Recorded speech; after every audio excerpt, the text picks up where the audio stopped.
day. Come on, I just gotta know.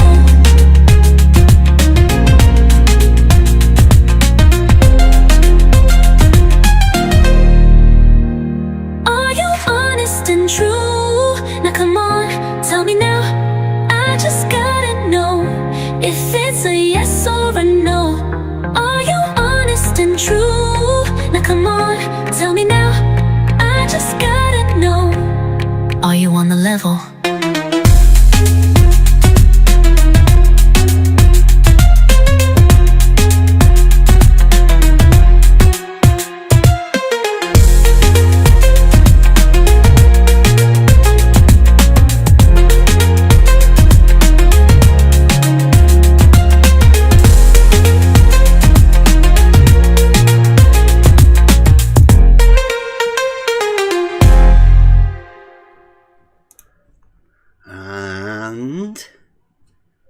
We are live. Welcome everyone. It's Friday, free for all as always. Discord is open. There's quite a few people in tonight as well. So if you want to come in, you want to come and have your say, come on in. You get to hear all of this stuff firsthand. You never know. I will open up to the Discord. So everyone in the Discord, remember, please don't swear. Or it doesn't really matter. I mean, I don't know. It's just a sort of catchphrase that people say, isn't it, nowadays? Right, have we got some sound from Discord just to make sure that the people out there can hear? Let me see. Hear some whoop. No, it's all right. Don't worry about it.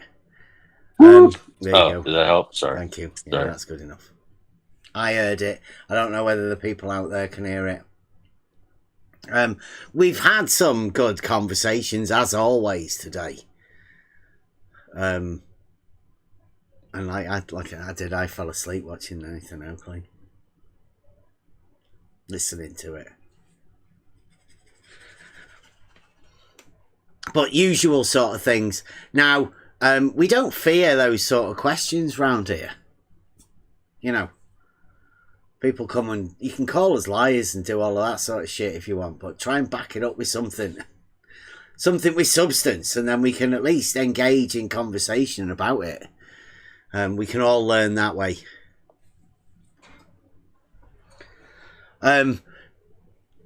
First off, though,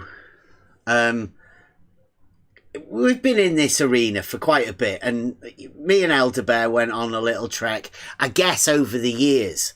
We've been asking questions of people in this arena and finding out, really, that they've got nothing. I mean, you can go back over all of the conversations that I've had. I've got loads of them. And it doesn't seem like anybody's got anything. Whereas anybody, if you've ever been in the Discord and all of that, like, you will know that we do have things. We have quite a lot, actually, and there's a lot of learning that sort of goes on in this Discord. So, but the Discord's the best place to be. Come into there. We're not really about this live stuff. Sort of stunts the growth of what we do, really. But, you know, we've been asking questions of people, and one of the ones that particularly we've been on a hot topic of. First off, it was mind your P's and Q's and trying to get QE and Nathan to talk about this Black Swan thing, because Emma started me off on, I don't know, perhaps one of the best journeys I've ever been on. Logic, understanding, trying to get into knowledge and where knowledge comes from, and that sort of brought in other people like Kevin and stuff, who people are also interested in these sort of maybe a little bit deeper sort of meaningful things, and you know, you get what you can out of the situation that you're in. There's a lot of people who come here to do those sort of things, to explore, you know, avenues. We have found that there's not a lot of anything of any substance outside of this Discord, to be honest. And I'm not being big-headed or anything. That's just the way it seems to be. Really, you know, you have to come to an understanding, and that understanding comes through conversation. This isn't the place for us to have that sort of conversation. That's where the Discord's for. This is just about us having a laugh. And everybody wants to come in and have their say over all of the nonsense that people have talked over the days. But let me get the thing on. We'll go over these things this morning first. Right, you guys, everyone in the Discord, can you get on the live stream that I'm doing, so you can hear it, because you don't want to be listening to it on the YouTube. You'll be miles behind. This is you guys. I don't know whether you guys need to see it or not. You're live. Maybe I'll put the screen on just so you can see it. Here you go. It's Flat Earth Discord live stream from earlier this morning. I think they restarted the stream whenever Nathan Oakley came on, so this is not the one that's live at the moment. It's the one before it. And this is just conversations that they have. I might leave it on for just so you can see the screen. I'll put that.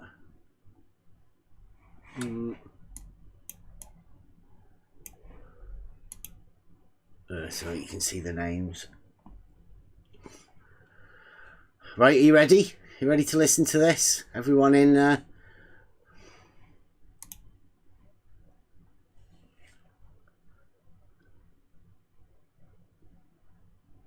proof.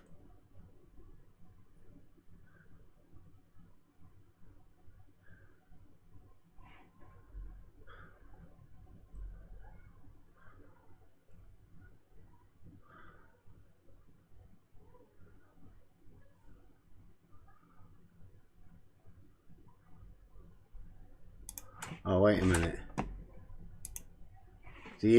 Can you guys on YouTube hear that or not?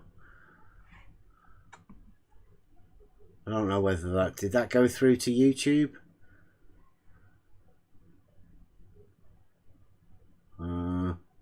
Maybe I'll go back.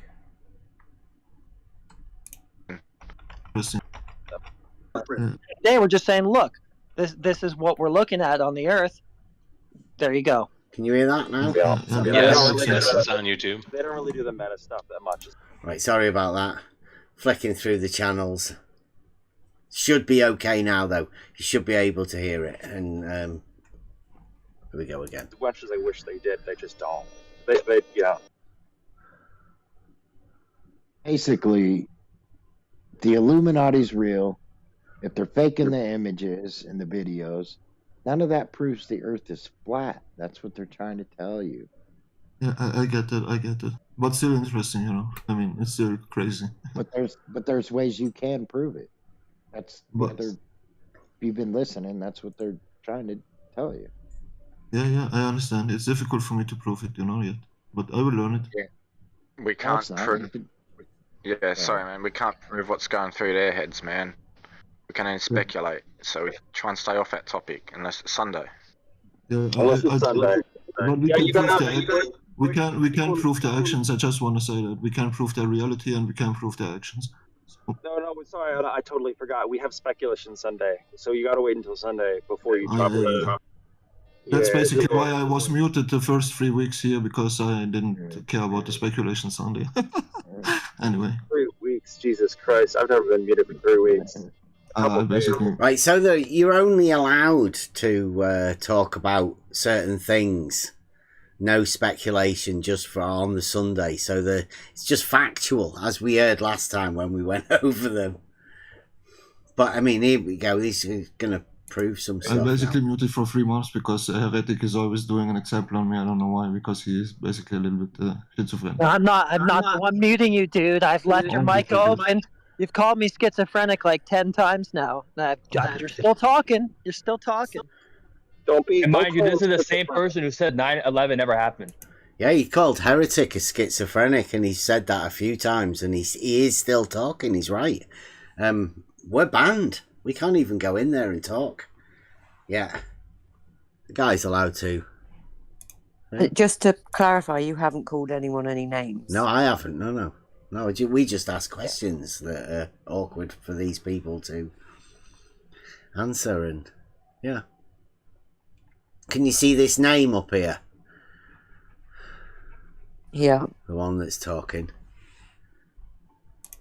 Yeah, he literally just typed I out. never said that as well. 9/11 definitely happened. At least they warned you before they muted you, and they didn't even mute you. Yeah, I have a good talk today, you know what I mean? So, all good. Look, I'm not- listen, buddy, you're in the Flat Earth channel. I want to hear Flat Earth stuff. Yeah, okay. You can bring a topic if you want. Okay, how about a topic of Flat Earth? There you go. Here we I go. mean, you want me to bring a topic? I already told you what the topic is. Then let's talk about then explain me, please, how the Earth was measured and how I can prove others how the Earth is measured flat. Right, did you hear that? The question. How the Earth was measured flat. He's in the Flat Earth room and he's being trained. He asks the question. What do you reckon the reply is going to be? Anyone? Can you guess?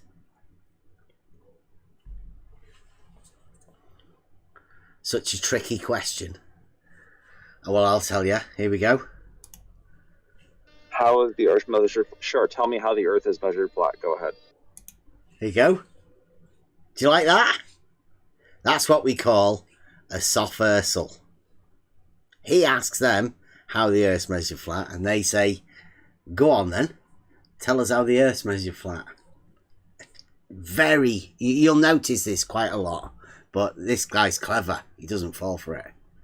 No, that's the second argument. If they're gonna ask me, I'm gonna answer that. So maybe you can explain me. I don't know how to explain it. I can't understand your German accent. I'm sorry. I give up. I don't know how to explain it. Can you explain it? Look up elevation angles right now. Look it up for yourself. That way you know.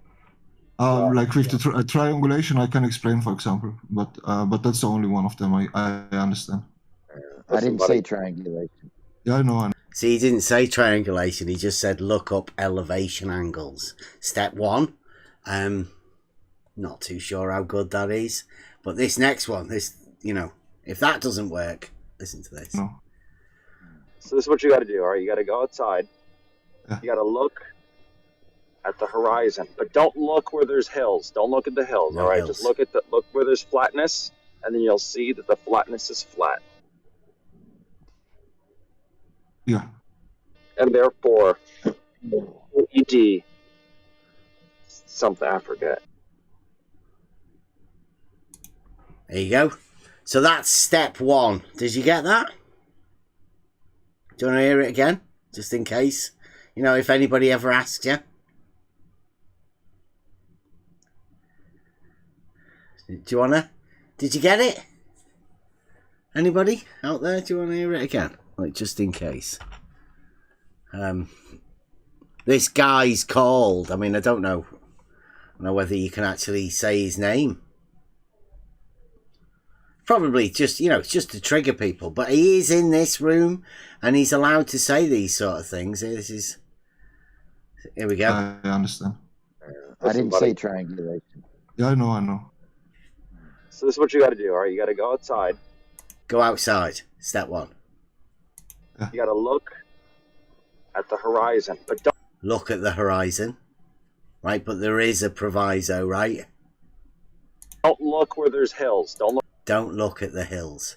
If there's hills, that's not good. We've still not managed to work a way how to get around the hills. Right? So go outside, look at the horizon, but not where the hills are, right? And then look at the hills. All right, just look where there's flatness. Look where the and flatness you'll see is. that the flatness is flat. And you'll see that the flatness is flat. And now I think that may be one of the best ones. I don't know who it is. He's obviously Is he changed his part of name. 24/7? Yeah. Like, if anyone can tell me who that is, their original name, I'd be interested. Because that just seems like someone who's trolling the whole thing. Yeah. Isn't that what they're all doing? Isn't that the whole thing? I mean, there is no answer, is there, other than that? I mean, It's they do funny, say, but- you know, like, there's something, you know, the Bev thing. McToon said it the other week, didn't he? He said Wixit did the Bev thing. Does anyone pull this guy up and say, what did you just say? No. Yeah. Okay. No. I mean, this one happened afterwards. You know, after the other one. So let me get back to... I think this one may take a little bit. I don't know how far to go back. Okay. Right, so this happened, happened a bit afterwards. But if that one, method one, isn't good enough, then what you're going to see here is, well, it's a training session. I mean, you might be close to this one, Emma, right? Remember back in the day when you were, you know, in 24/7, you didn't really get involved in the argument, did you? You were sort of sort of like a familiar face, a meter and greeter, and sort of. Yeah, I preferred to do like the behind the scenes stuff, but also at the same time, behind the scenes, I was getting groomed in my own way. Yeah. But to the argument thing, because I never saw you as being interested in any of that. No, you know, the actual argument. It was more the politics of the server that I was involved in. Yeah. The argument didn't really interest me in the slightest. It still doesn't. Well, here we have a prime example of. I don't know how far I have to go back on this. Listen. Of pressure. Okay, so there's a. It's a lesson in gas pressure is X, and gas pressure gradient is X delta. So delta would be the change in pressure. So you need the pressure first. See, which means you need I the could volume go back a little first, bit earlier, which and, means that we are breathing gas pressure that's contained because we have to breathe gas pressure. We're in a gas pressure type. She's doing well at repeating the waffle. Yeah. You'll have heard the script, right? This is just a regurgitation of a script. Something like that. But it takes a lot of manpower or machinery to create the types of like tanks that you need to breathe in an environment that you're not able to breathe in, like the air that we breathe above surface level of water.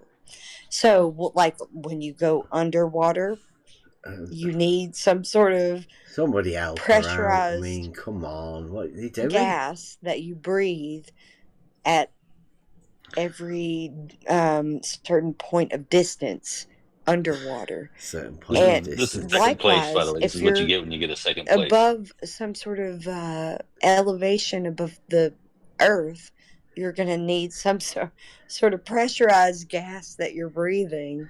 How long is it going to take for one of the men to get annoyed with it? Well, I mean, this does carry on going, but I mean, you can hear the script, right? You can hear the jargon. The words are there, aren't they? But there's just no coherence. There's no way of linking all of these things. It's a rambling, and this is what's being taught, right, within this 24/7 arena. I think I'm pretty sure there is a conversation where I talked to Flatsy, and it was about this sort of stuff. You know, where this knowledge comes from. Sorry, go on. No, I was going to say, all of a sudden I have a sudden urge to have a menthol cigarette. Go ahead. Okay, so here we go. Light pressurized gas at the surface or above the surface that you are. You are explaining it very well. It's the Thank same you so guy. much. That's crazy. Have you heard about, because the globus, they always say, where is the end and whatever? And it's literally retarded because do you know we are surrounded by, like, this ice wall? No, I would say that here's the way you should think about it. So you're thinking about the water out there. Right, so here's the way that you should think about it. That's her talking to herself, right? In the idea of knowledge and where you gain it from. But she's regurgitating something that she's already heard, I think. Somebody's told her to say, here's how you should think about it. Dangerous times we're in. At sea or in the ocean, you're seeing that the water has to have a bottom, right? So you see water, you see it. You're seeing that the water has to have a bottom. Okay, we're all together. Somebody's painting a picture for us. We've gone from ice walls to knowing that the water has to have a bottom. Resting level at its surface because it is contained with the bare, like the say the abyssal plains, all of that. The shorelines contain the water, right, that we have on Earth. That's the majority of Earth. So the surface of Earth is the majority is water and the ocean. Right, so we've gone from pressure to ice wall to water. And our journey is not finished just yet. Here we go. And whether you consider that there's several oceans, seas, and whatever, it doesn't matter. So sea level is like a mean sea level. Okay. We have the shorelines that are the containers, or the earth container of the supposed seas and ocean. You know what I mean? And anyone know what she means? Because they're entertaining her. There's a pretty full room listening to this. It's pretty obvious. Okay, so go on. Sorry. It's just pretty obvious. She's definitely not bullshitting. It's just rambling. Like I imagine there's some sort of, I know because I've got a whiteboard with loads of stuff wrote down on it, and she's just sort of, or maybe she's one of those people who sits there with her eyes closed, reading off the back of her eyelids a script that she's been taught. Here we go. So we need to expound on that. This is how logic comes into play. So This is how logic true comes statements. into play. So water at rest will seek level, right? And it will be level no matter the container. If the container is like a water bottle, see, it'll be level on its surface. It's always going to be level on its surface. I'm turning a water bottle. Like to me, She's got. It sounds like Dell. No, it sounds like she. You know when you at school, college, whatever, and you're given a project. Right, this is your subject. Go away and prepare a 5-minute presentation where you have to talk in front of people for 5 minutes and see what you come up with from what we've learned in class, that kind of thing. Yeah, she's got a water bottle there. She's got a practical thing. Like it's there. You can even hear her. Like when she says like the water she's bottle. filling time. I've got to keep talking. We're coming to the crescendo here. I'm telling you, this is building up to it. The pressure. Okay. Bottle, see, it'll be level on its surface. It's always going to be level on its surface. I'm turning a water bottle in front of me right now on its side. The water is resting at level. It doesn't just stick to whatever the container. It rests within the container, but on its surface, it's level always. She's got a bottle of water there, and she's sort of explaining what's happening. Because I mean, that's what people need to be told, right? Sound like a child broke a vase at home, and they're trying to explain to their parents how it broke. That's what it sounds like to me. It's got a bottle. It's got water in it, and trying to explain. Turn it sideways. The water's level. Like, look, wow, isn't that amazing? I mean, you get the picture. I mean, she's painting a picture of turning a bottle. I mean, it's amazing. So it's 2025. I mean, like you say, she's doing a presentation. Amazed at a bottle of water. Just gets better. There you go. So you can refer to that. You can refer to reality like I just did.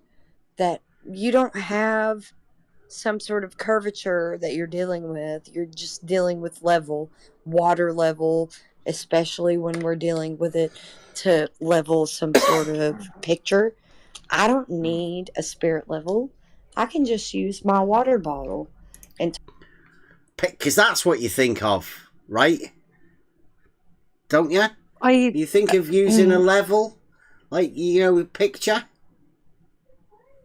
I have to give her some credit here. She is trying.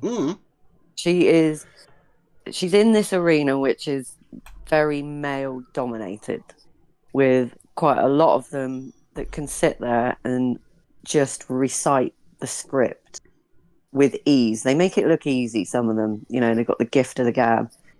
And Flatsy's trying to fit in to that. And she wants to compete, which, fair play to her. She is giving it a hell of a go. Yeah. But it's not working. She's not got a thought experiment, right? She's not got the twin bridge thought experiment, right? Within the rhetoric of whatever's going on here, right?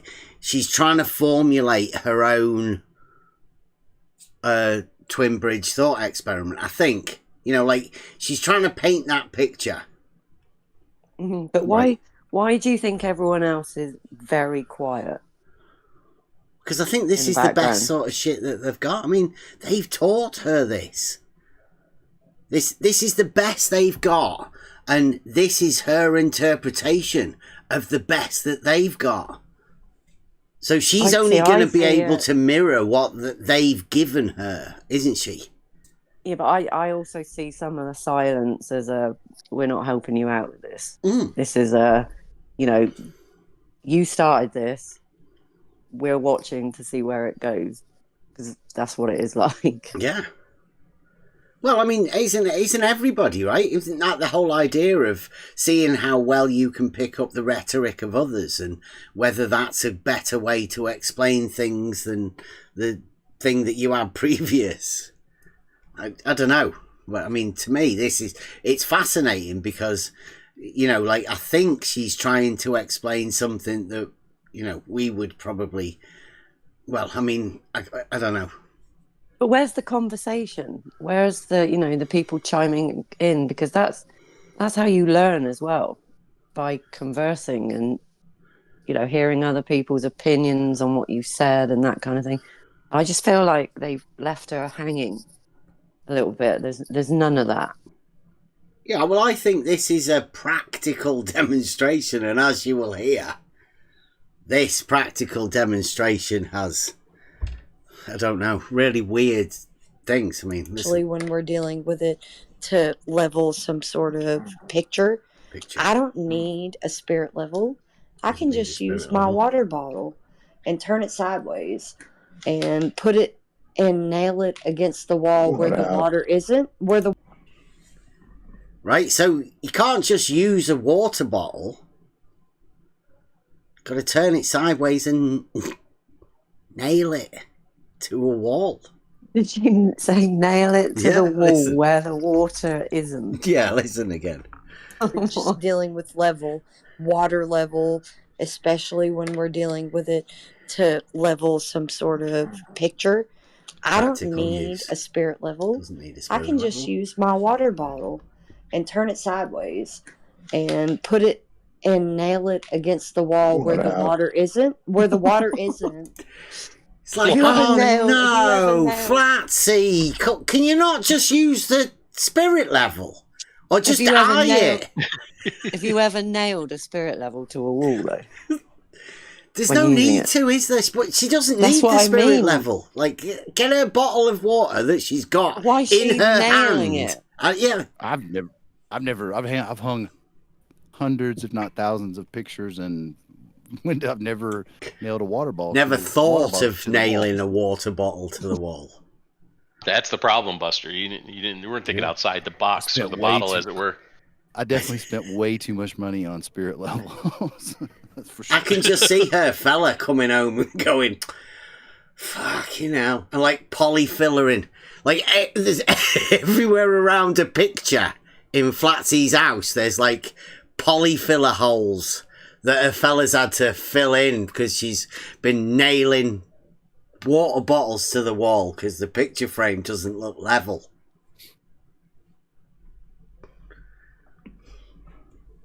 I can just put the sideways container against the wall and then put another one sideways facing the other one, like water bottle, and it's still going to be surface and a level on its surface, and I can level a picture frame right there. Yeah, I don't need somebody telling me that that's not level because water just told me it was level. Doesn't need somebody telling us she's what level. So, don't go into Flatsy's house and mention that pictures aren't level. Don't.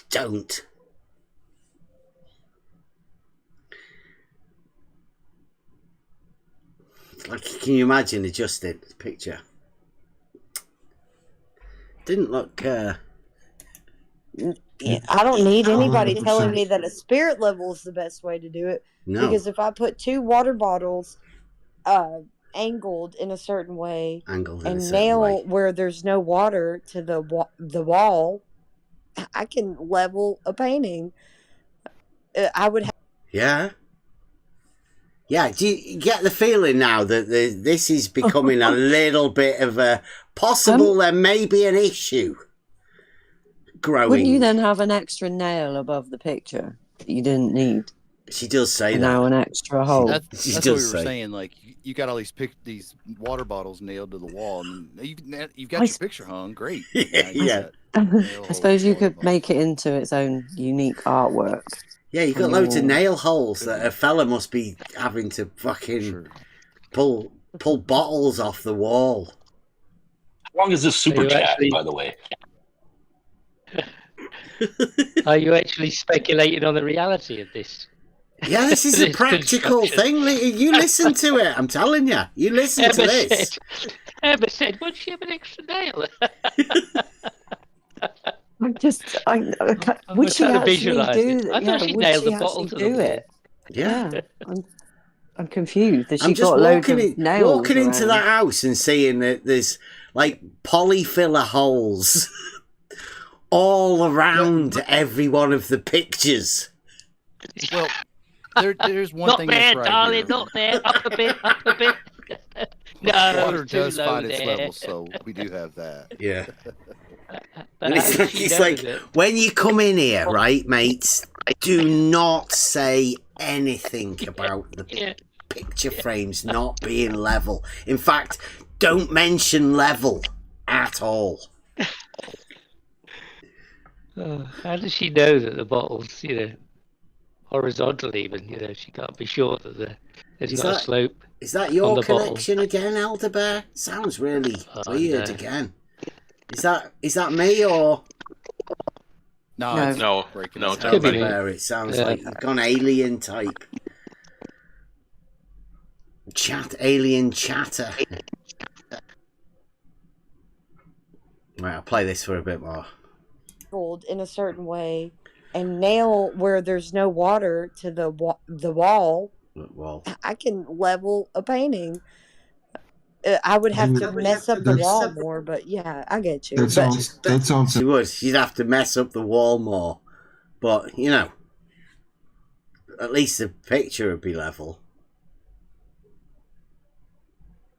Interesting. Can you explain what angle you put the water bottles, how that works? Doesn't matter. Doesn't matter. Whatever. Okay. The specific angle that you nailed the water bottles to the wall earlier doesn't matter.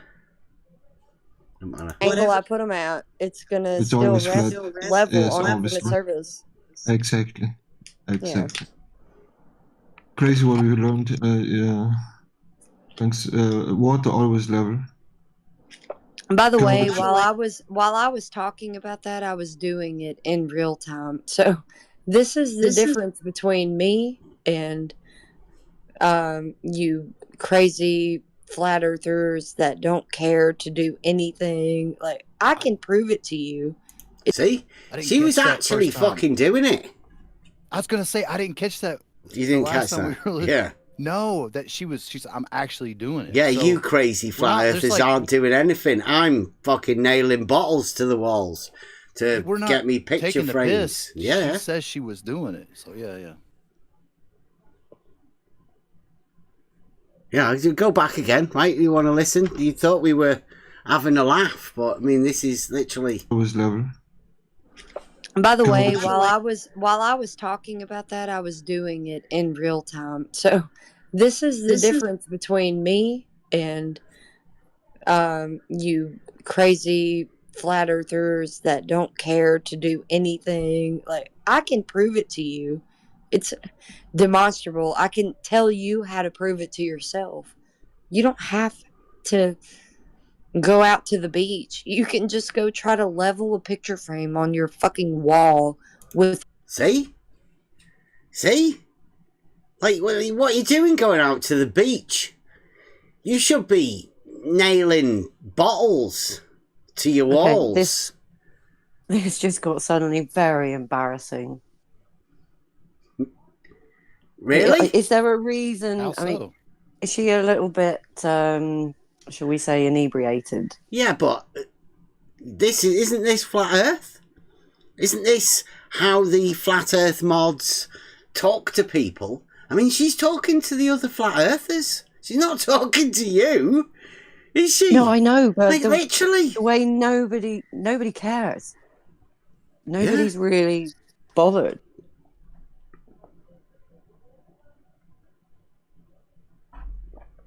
I'll go back again. Let's listen to this. I think it's finishing up. Crazy flat earthers that don't care to do anything. Yeah, like, I can prove it to you.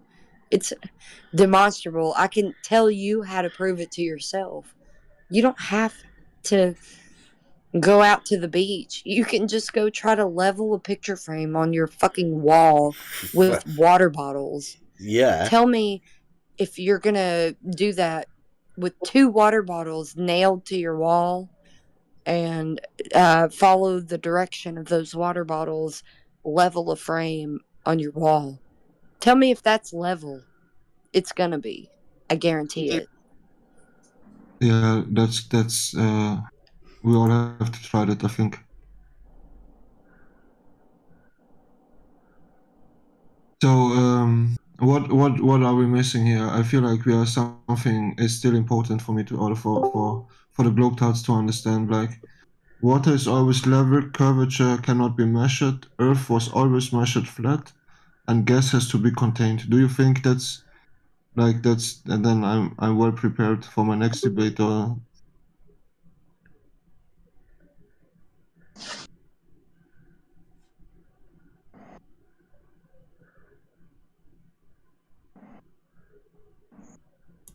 right? Don't know whether that's a sad end to it or what, but I mean that's training 24/7. They are the instructors of Nathan Oakley and the flat Earth debate, or Nathan Oakley in the Flat Earth debate are the people training Flatsy, I do believe. All of that knowledge that Flatsy's gained there and handed out to us has come from the likes of QE, Nathan Oakley, those methods. You don't need to go to the beach, apparently. I don't know who's told Flatsy that. I mean, I don't know what going to the beach would do anyway, really, to prove that the Earth's flat. I suppose there's not many mountains at the beach if you can go there, because apparently looking at the horizon where the mountains are isn't going to help you. So maybe that might be where you can go and look at the horizon. It is quite a good place to look at the horizon, but I don't know whether that proves that the Earth's flat or not. But hey, 24/7.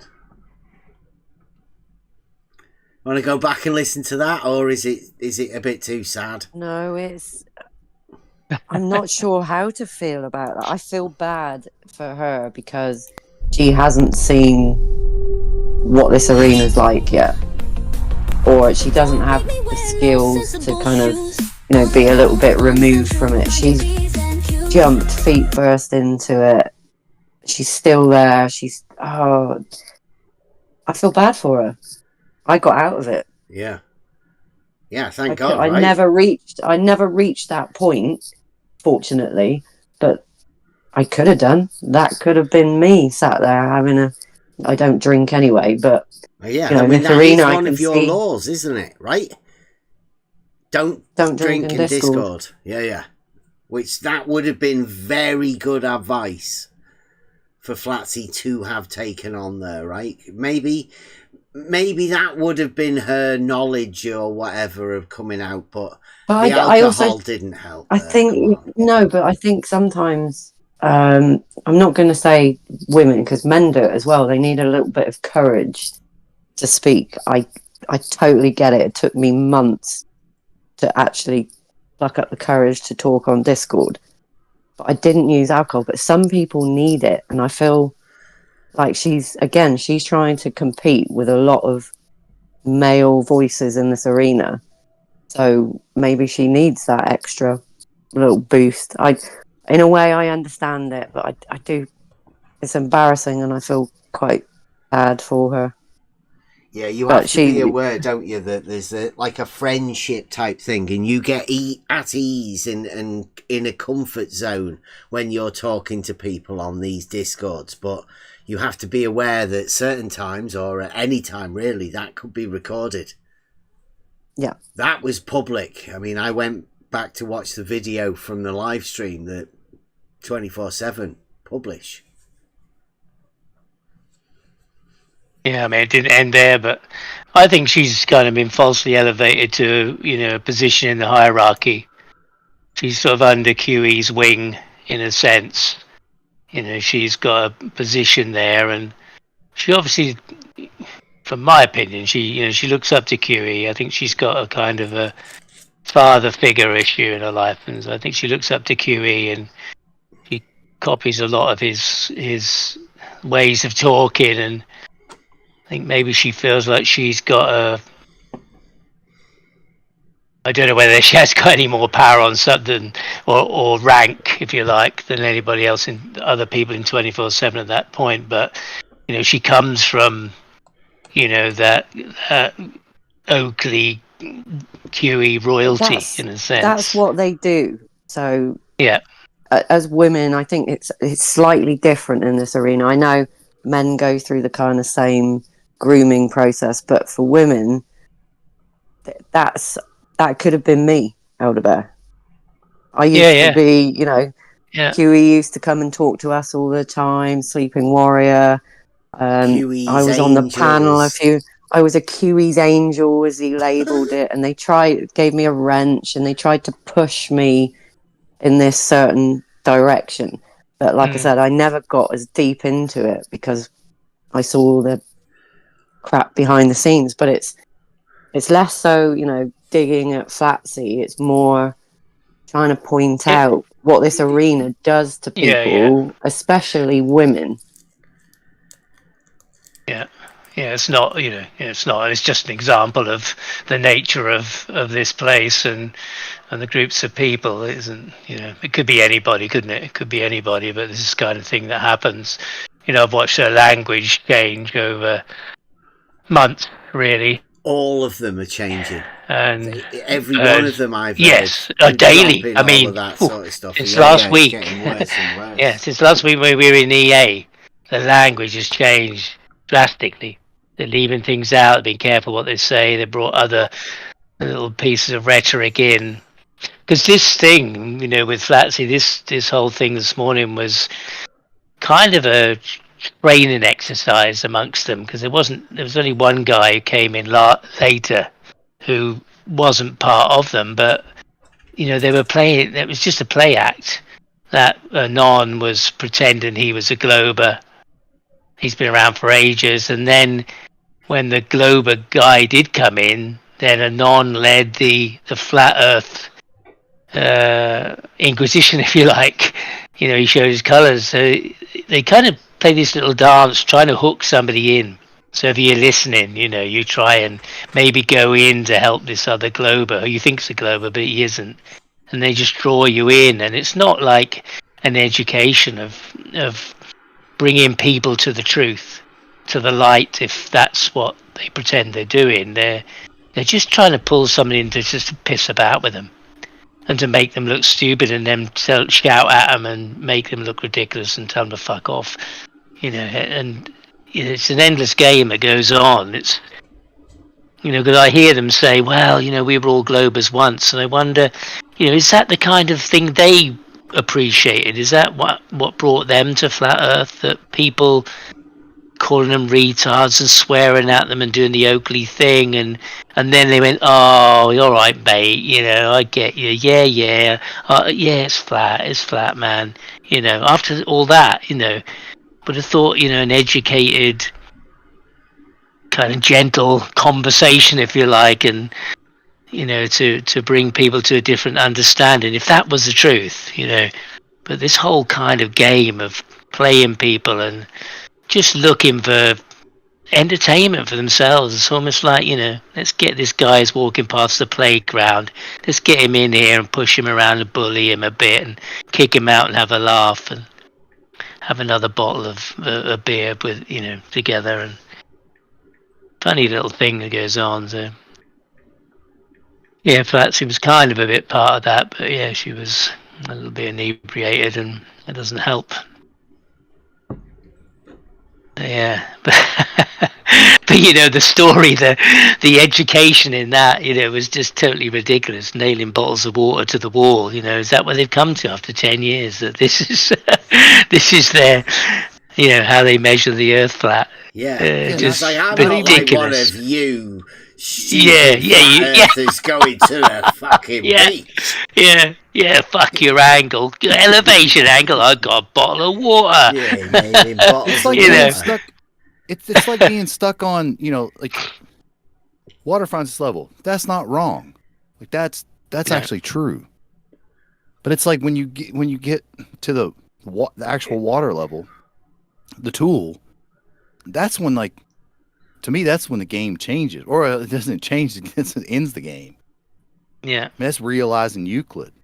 But don't connect the vessels. Just nail 2 water bottles on the wall, and I don't. Yeah. Well, we have been going over this. Like, essentially, when we went over to EA talking to them, we're trying to get them to find a connection between a linear distance and an angle. Well, this is sort of the same sort of thing. You're trying to link water being, well, water level being a tool for establishing a horizontal plane of reference, right? The water being level has to have some sort of a meaning given to it. You have to associate it with something to apply a reasoning to that, right? So you have to link this logical thing, but there doesn't seem to be that link.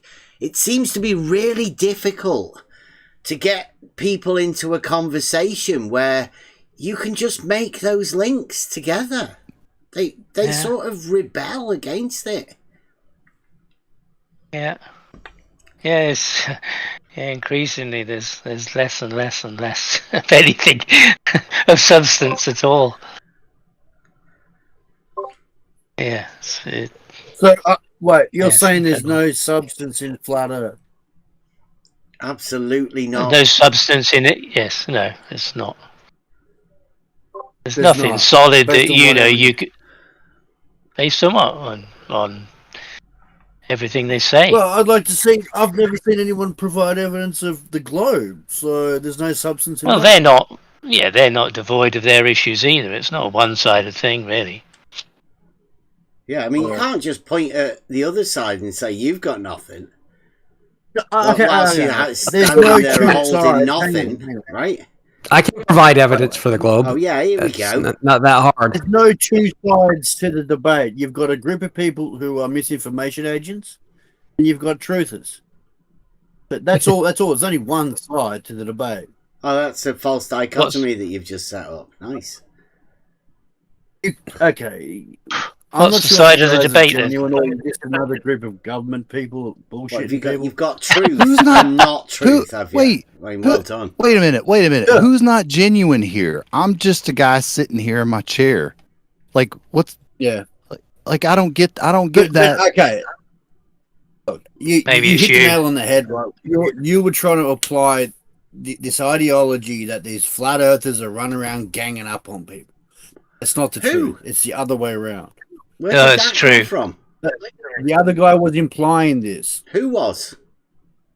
Me, that they play games. Yeah, they play You got games. wax in your ears, and bro, they or you got like something to wrong? and they like to play around with people's heads and ridicule people. For sure, I've seen it. Yeah. Yeah, but No, I okay, watched them there's play only the games. I one watched them side do to it. They were doing it this morning. You know, watch them and listen to them doing it. Okay. Read the history of communism. Is what? You studied the history comparing of flat communism. earthers to communists. No. That's a bit of Globe an Earth unfair is to link. communism. Globe Earth is communism. Globe Earth is communist. But once you understand the heard this history of before. communism and who controls the communism, then you apply what they do in Globe Earth. It's the same methodology. I don't believe that, to be honest. It also doesn't Well, you mean need- the Earth's flat. Yeah. And as I'm saying, you start researching the people who are pushing Globe Earth and the education and the government system and the infiltration of Western countries, and then you apply how Western countries have been infiltrated at the same time. It all makes sense. Well, I don't Globe think Earth so. is only It makes sense. Globe to Earth me. is only 120. Yeah, Globe Earth is only 120 years old in the mainstream. I don't think the flat Earths would be any different in the same position. I think they'd be just the same. no, I I'm think not- they're hierarchical. honestly, They're communism gangs. is bullshit. They're You people hierarchical. keep doubling down and pushing this shit. It's Pushing over. what You're all shit? exposed. You're all full of shit. Let's move Pushing on. what? There's only one side to the What's being communism. pushed? Globalism, communism. It's the same thing. Not here. You can call it socialism. No, you can nobody's call it doing that government. here. You can call it liberalism, leftardism. Whatever you want to call Nobody's it. It's doing all the that same. here. Yes, Why are you 100%. bringing it here? Guys, have you met Blatek? It's the truth. Yeah. It's the truth. Omnivores are It's not, communists. because Admit it. we're not pushing that It's here. 100% I don't know communist. why you're bringing it here. They are. No, nobody's If you pushing defend that here. if you defend globetardism, you're a communist, 100%. Well, look, You Who's don't. defended Hang it? on. You don't. Right. If I've you're been not, researching this for 2 years. Right. I've got it all worked out. I'm not a flat earther, Blatek, but I'm also not a globe earther. Right. I don't give a shit about the shape of the Earth and people's petty little arguments over it, because there's more to life and more to the world than the shape of the Earth. You have Blatek. to expose For instance, the all the communistic stuff that roots you of our country and our government. that's what got we're nothing trying to do with the shape of the Earth. Right? There's no You're from the relevance UK, to the aren't shape you? of the Look, Earth. look at the state of your country and courts communism. Yes, da, da, and da. that's got fuck all That's to what it do meant. with the shape of the Earth. What are you Nothing to doing, do with Blatek? it. Seems like does. this seems like somebody It's the coming same in to just like. methodology. You Is seem this like it? a guy Is that this would come your- in is to this throw your the style? style Anyway, the game. communist always says he's Fucking coming in. hell. Nobody to can say hear this, anything you if you're always all do that. talking at once, by the way. Yeah. You seem like a guy that's just come in to. Oh, now you're going to talk over me as soon as you come off mute. you seem like a guy that's come in just to throw everything off, like throw off the conversation. I don't like this. Now it's all about you. No, now it's all about you. That's what It's I all disagree about with. you. It's all about this guy that wants to talk all over everybody. No, it's okay. No, it's Go about ahead. exposing communism No, and globalism at the same time. Who's communist? Are you a communist? Are you a communist? Apparently. All this globe guy, Earth is a communist. Van Alley, are you a 100%. communist? Are you a communist? Are you a communist? I'm not a communist. I'm not a communist. I'm not aware of a communist. Are you going to try and label me a communist? Yes, because culturally you can the just UK leave. hasn't been infected. shit. Has been Go. infected by communists over 2-3 generations. You don't Yeah, even yeah. realize that you're All right, mind let's do this. controlled Let's by let's do it. Wait. Let's do this. Again, it's got Go ahead. nothing. Oh, see, he's just gone. But again, none of that has any relevance to the shape of the Earth. Whether our government is We weren't fucked talking up and our about the shape country's of the fucked. earth anyway. We were I know, talking but that's what he's bringing it back yeah. to. Well, that's If where you he's don't gone. think the Earth is flat, you're a communist, and you don't think that there's anything wrong with the government and all that.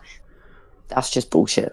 I That's think flat people Earth have for you, right? misconstrued definitions of things. Like he has this view of what he thinks communist is. Doesn't even. I wouldn't even call like Omnivore was here. Was it yesterday or day before? Yesterday. I wouldn't even. I wouldn't call him a communist. No. Like, we were just having a conversation. Anyway, I don't know. I am a Whatever. capitalist. Blatek is just super triggered by me. Well. Well, I mean, there's that no seems need like for a that personal sort of problem. stuff. I mean, it is free for all Friday, but sorry, but that sort of shit, we're not having it. We don't need it. I know he's got his certain things, and there are a lot of people that need to push a narrative. Mainly all of that stuff that Flatsy was pushing. Whatever that was, I don't know. We don't need that sort of stuff. Can't even remember what we were talking about. That's how bad that is. That's what I was saying. I think that whatever that was came in just to throw it off, and now nobody can remember what the conversation was even about. Yeah. Well, Palpatine, I don't know who it is, Yeah, says well, in I the know, I chat. remember. Emma, I think you're in the wrong arena if you don't give a shit about the shape of the Earth.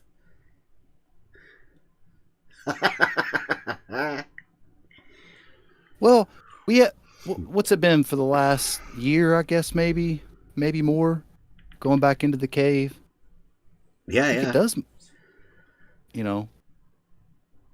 We're using it as a vehicle, right? No, nobody here cares about the shape of the Earth at all. I didn't really care about it when I was a flat earther. Yeah. Really. Because it's just a tiny little part of the internet. And there's bigger.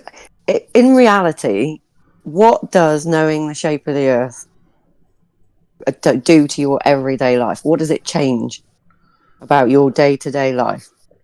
Any discussion about the shape of the Earth always ends up in a heated debate, and it can only lead to division. That's the only thing. There's no coming together about anything to do with the shape of the Earth because it's a false dichotomy. People should just stop it.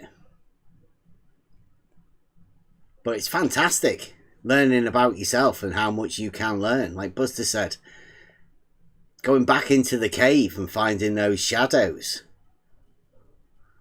That's the journey. I think Palpatine expects that if you've been in this arena and you've seen whatever, you're just supposed to walk away and say nothing. That's how bad things continue to happen everywhere in the world, Palpatine.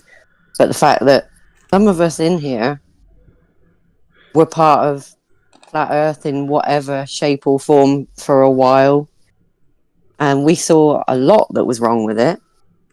And occasionally we like to discuss it because it is fascinating, especially in relation to human behavior and that kind of thing, and the wider world of people unable to have conversations anymore. Even that's why we're still around. like we've just gone over there with Flatsy, right? We've done tremendous amounts of work about the law of communicating vessels, geometric understanding and all of that sort of stuff. Flatsy's nailing bottles to the wall. There's a vast difference between the two. And nobody says anything to Flatsy. What they've done is they banned any conversation to do with anything that we do. And I don't know what they do with the information anyway. The Globe guys are the ones that are the most scared of it, and I personally don't think the Flat Earthers are capable of understanding it. They're still primitive beings nailing bottles to walls. Nathan Oakley goes on about an angle that he's never measured. Not one of the Flat Earthers over 11 hours knew how to prove straight in reality. I mean, it's a sad state of affairs.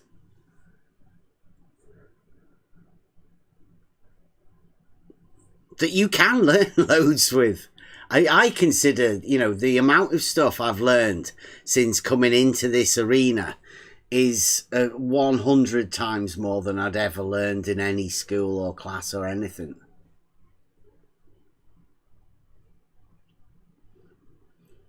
But you'll have to come into the Discord. You don't get into these sort of conversations.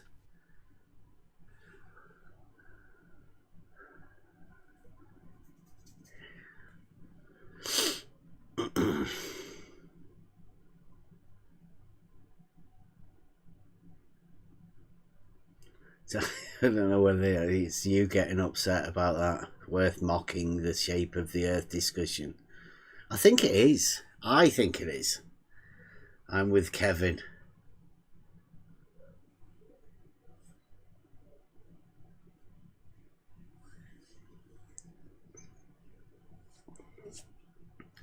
I've never seen anything positive come from any shape of the Earth discussion. That might be something I can, you know, say. Know whether anything good's come from it. I don't know. I suppose I've learned a lot.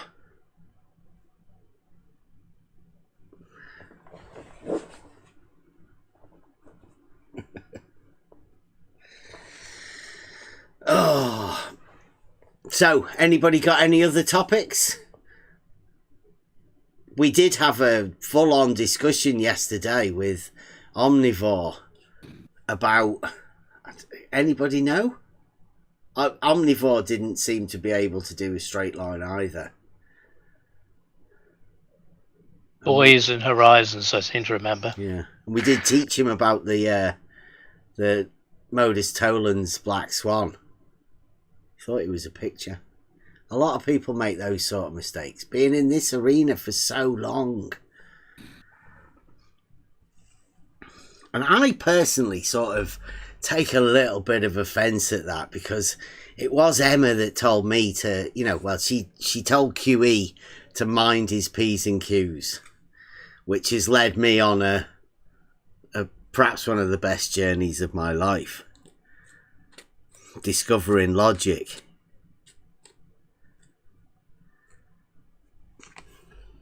And that journey's out there for everyone. Everybody just needs an Emma to sort of inspire you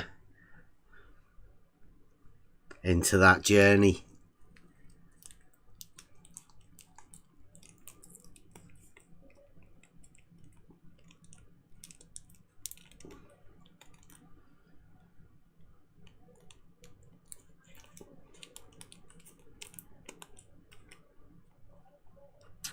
But yeah, that was a good four-hour conversation yesterday with Omnivore.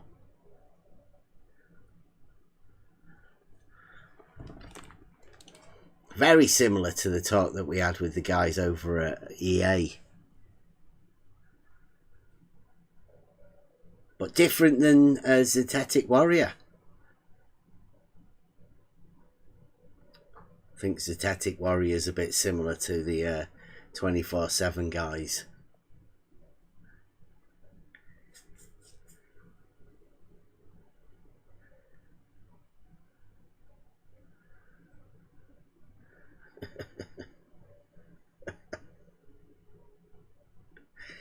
I think it's because you've been talking again, Emma.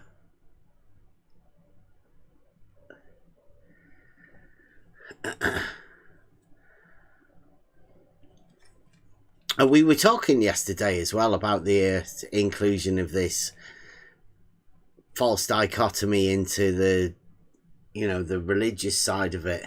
And what it's been quite surprising to me is that there's quite a lot of religious globe people. It has brought more of the religious globe people out, because I think there is a lot of atheism, isn't there, in the globe? You've got to admit that. Might be religious people might be a bit put off, but this at least this Will Duffy thing has given chance for Christians to sort of say, yeah, I've got a globe too.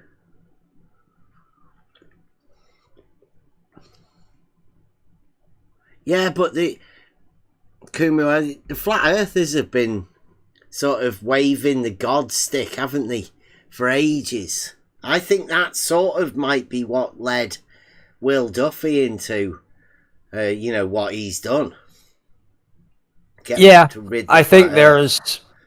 I don't know of anyone who uses religion as a reason for the world to be a globe, but there's quite a few biblical flat earthers who claim that all major religions have got it wrong and they are the one correct interpretation. Yeah, they use the Bible in that way as like a battering ram for flat earth, and I don't think that's right. I don't think that was ever the intention. It may be that's what Will Duffy's fingers crossed. Is it the only book that flat earthers will accept as truth? The Bible? Well, there are Muslim flat earthers. I know, but they use the Bible, right? Everything written in the Bible is a fact, according to a few flat earthers. This is where I don't think... I think now, what Will Duffy's done is... And Jaron, right? Jaron realised that, there's nothing to flat earth. So it's easy for him to his globe. Easy. Because he doesn't have this link. But people like Flatsoid and all of that, the biblical flat earthers, they've been using the Bible as a battering ram. It's a bit harder for them to let go of it because they've linked it to their religion. Maybe. I don't think Flatsoid is religious. I don't see much evidence of that. Give over. It's a crux now for him, isn't it? Well, so when there's a point where you're unable to explain or contradict what people are saying, and that's usually a point where somebody who wants to maintain a position in the face of evidence is going to reach for religion. So I think what's happened to Flatsoid is, in the wake of the final experiment, his group, his followers probably have a bunch of questions that he can't answer.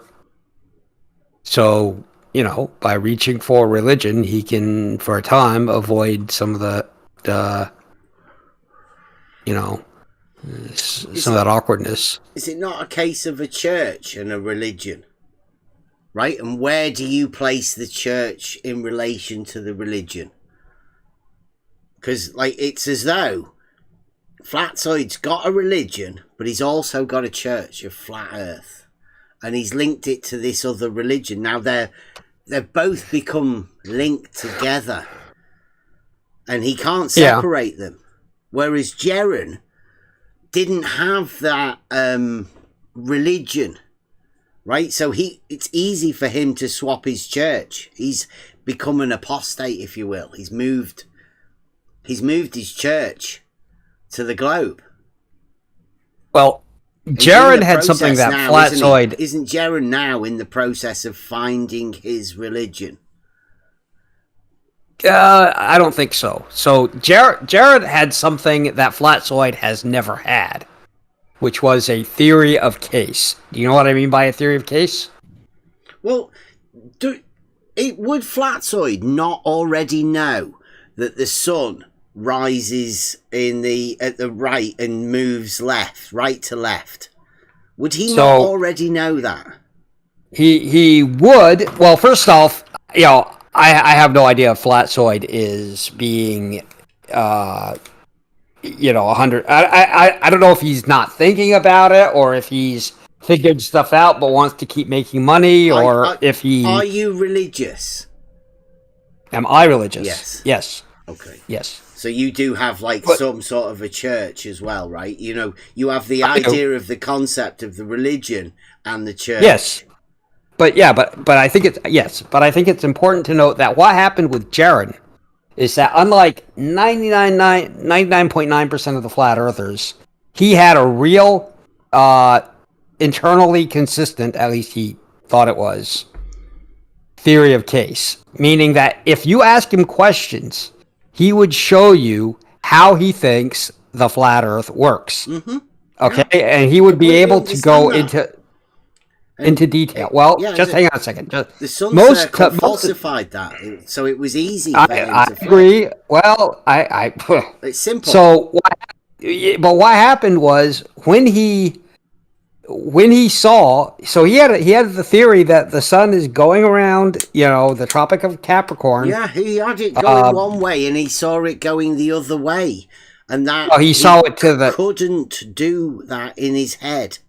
So he globed. It was easy for him to do that. That's what we've said. Well, I don't really agree that it was necessarily easy. I think what he did was going to be hard for most people, honestly. But easy for Jaron, because Jaron had built his flat Earth around the map that was falsified by one observation.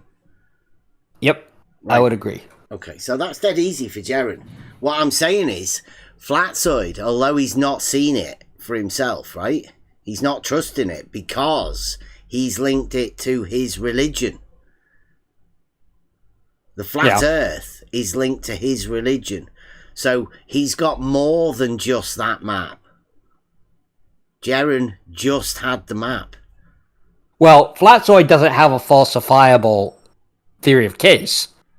Flatzoid, I don't think, has a theory of case where you can sit down and say, okay, so, where would I see, when I, have the sun with a certain ground position, it's impossible. Where do you think it is? It's impossible to explain. Yeah, right? And I agree. Because it's impossible to explain, you have to give that to someone, right? A higher power. Flatzoid can give that to his God. His religion is the one that's in control of that. Now, he does that in many different ways, and it's dead hard to pin it down. Sometimes it's not the sun. Sometimes it's, somebody fooling people. Maybe it's not where they were. They went somewhere else. Any excuse. But he hands that to God, as does everybody. Things that we cannot explain, we hand to God. Call it Tis Globe if you want. Actually call it God. Makes no difference. But you need somewhere to do that in your mind, otherwise you'll go mad. Because you can't explain it.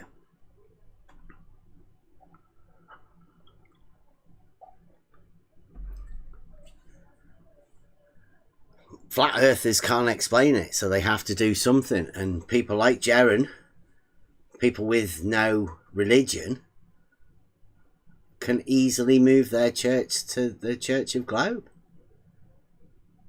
Yeah, I don't.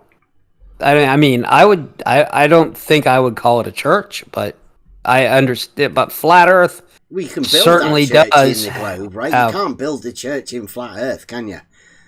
Consequences, if you've built your church in Flat Earth, you're with Flatzoid and you're denying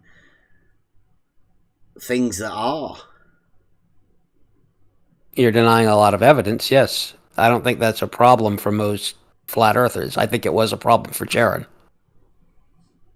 Yeah, because they've only really got the religious side left, and they're the ones that triggered Will Duffy in the first place. So they've brought this on themselves, I think. The flat earthers that have tried to tie flat earth to a religion where it just wasn't even there in the first place. God doesn't care about the shape of the earth. Well, I don't disagree with you.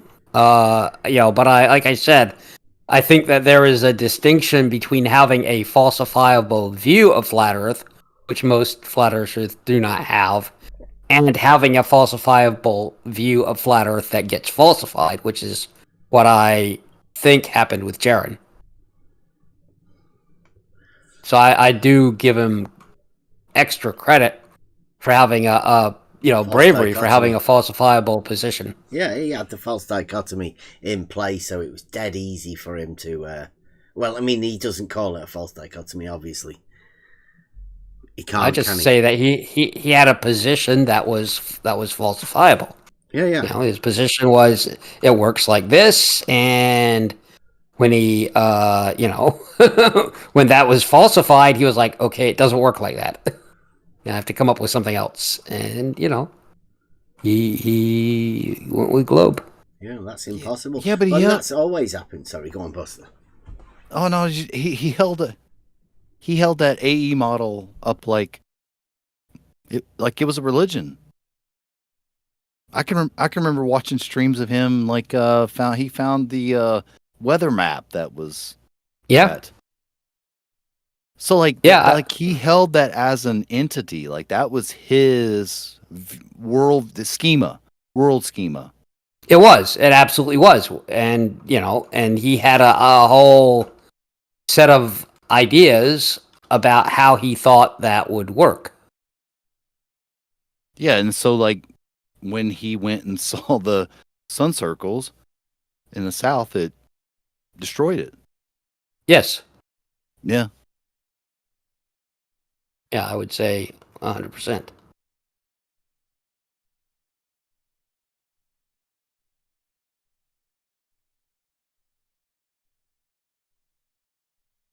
But most of the flat earthers don't have a falsifiable theory. What do you mean by that? They don't have a false. Okay, so they don't have a belief that some specific they don't have a theory of case. They don't have a workable theory or any kind of explicit theory about how the flat earth works for anything.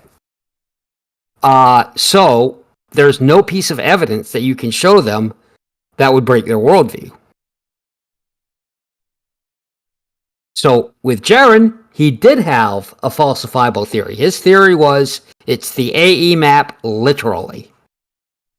He didn't say it's the AE map, but no, I'm not going to claim that. I don't have a model. Or he didn't say, well, I'm using the AE map, but we don't really know. His position was it's the AE map. Bang. There you go. Yeah. Yeah, but they must have known that, right? Because I think that's the problem, right? At some point, the flat earthers must have said, hey, wait a minute, doesn't our sun come from the right and go to the left? So, Jaron might have felt let down by that because he went there and saw full sun circles. So it's well known that most flat earthers absolutely ignore the southern hemisphere, and I don't know enough about Jaron to know what he did when he was confronted with that. But my experience is there's a lot of Australian flat earthers over at 24/7. There's a massive contingent of them. An Australian. Mitchell from Australia. He was from Australia. There's loads Blatex. School. Blatex Australian. Yeah. Yeah. What do you know about the southern, the Antarctic sun then? Is that to me? Yeah. Well, I believe the evidence shows that during the summer, the Antarctic summer, it is invisible in the sky for 24 for 24 hours. Goes from right to left, right? Yeah. But before they went to Antarctica, were you aware that if you're in that place that you would turn anti-clockwise to watch the sun move? I would turn anti-clockwise to watch the sun move. Yeah, in the southern hemisphere, it goes anti-clockwise, if I'm remembering correctly. Yeah. Do you not think that Jerem would have been, upset at the flat earthers for finding out that the sun does like full circles? I mean, how long do you think that's been known about for?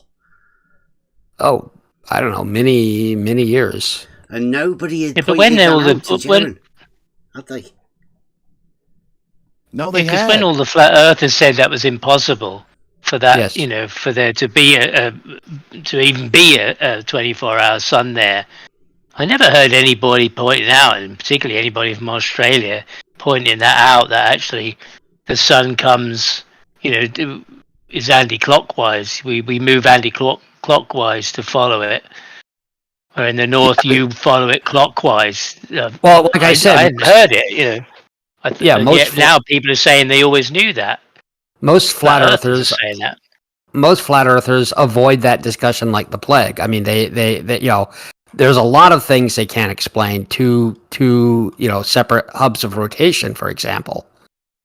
So do you think they were hiding that before, or avoiding it before then? Oh, they were. Well, yeah, for sure. If you talked about southern star trails, they'd be like, lights in the sky, lights in the sky. I guess a lot of them are. Mummy's going to come home and find the biscuits are gone at some point, and you're going to go, "Well, I haven't had any biscuits. Well, the jar's empty." They must have thought that's going to, it's going to come home to roost at some point. I heard a mod in 24/7. I don't go in 24/7 that much because banned, but I heard at one point I heard a mod. Yeah, I was, and I got banned. Did you get muted, or you got? No, I got banned. I wasn't talking, but they kicked me out, and I can't go in there now. Yeah, I'm sure I'll be unbanned in a while. 2 days. I don't know what I got, but maybe I got 2 days. But anyway, point is, one of the times I was in there, I heard one of the mods, I think it was Alpha Veritas, coaching flat earthers on how not to engage with the southern sky.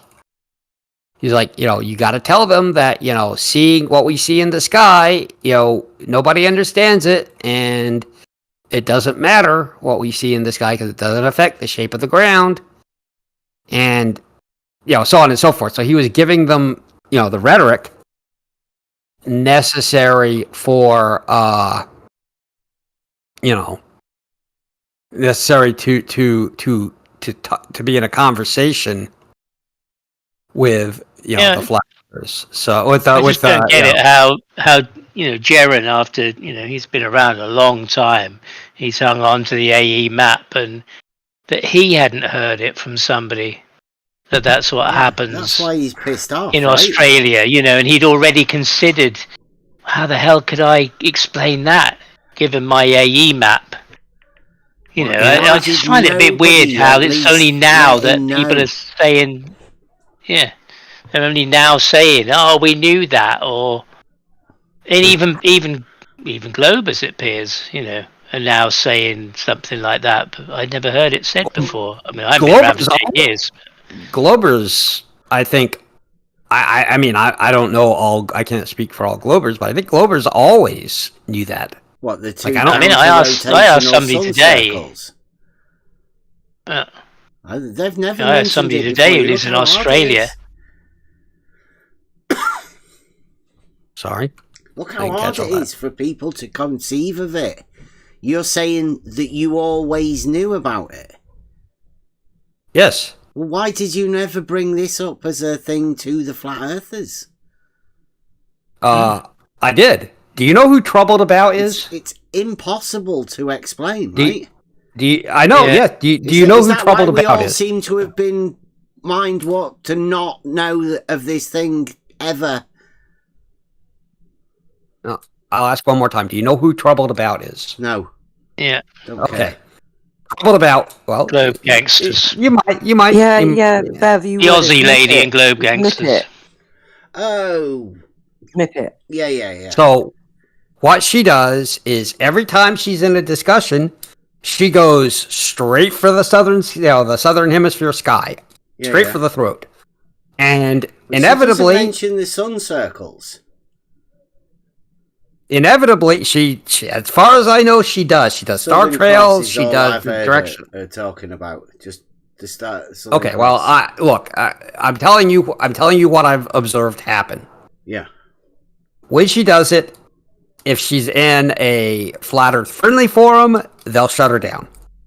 If she's in a non-flat Earth friendly forum, they'll just ignore her. They won't engage. She just rambles on about the Southern Cross and the lights in the sky. Yes. I've heard her do it. Which includes the sun, yes. nonsensical. It's like, I don't know. She's like lost in her own dreams or something. I'm not surprised she gets shut down.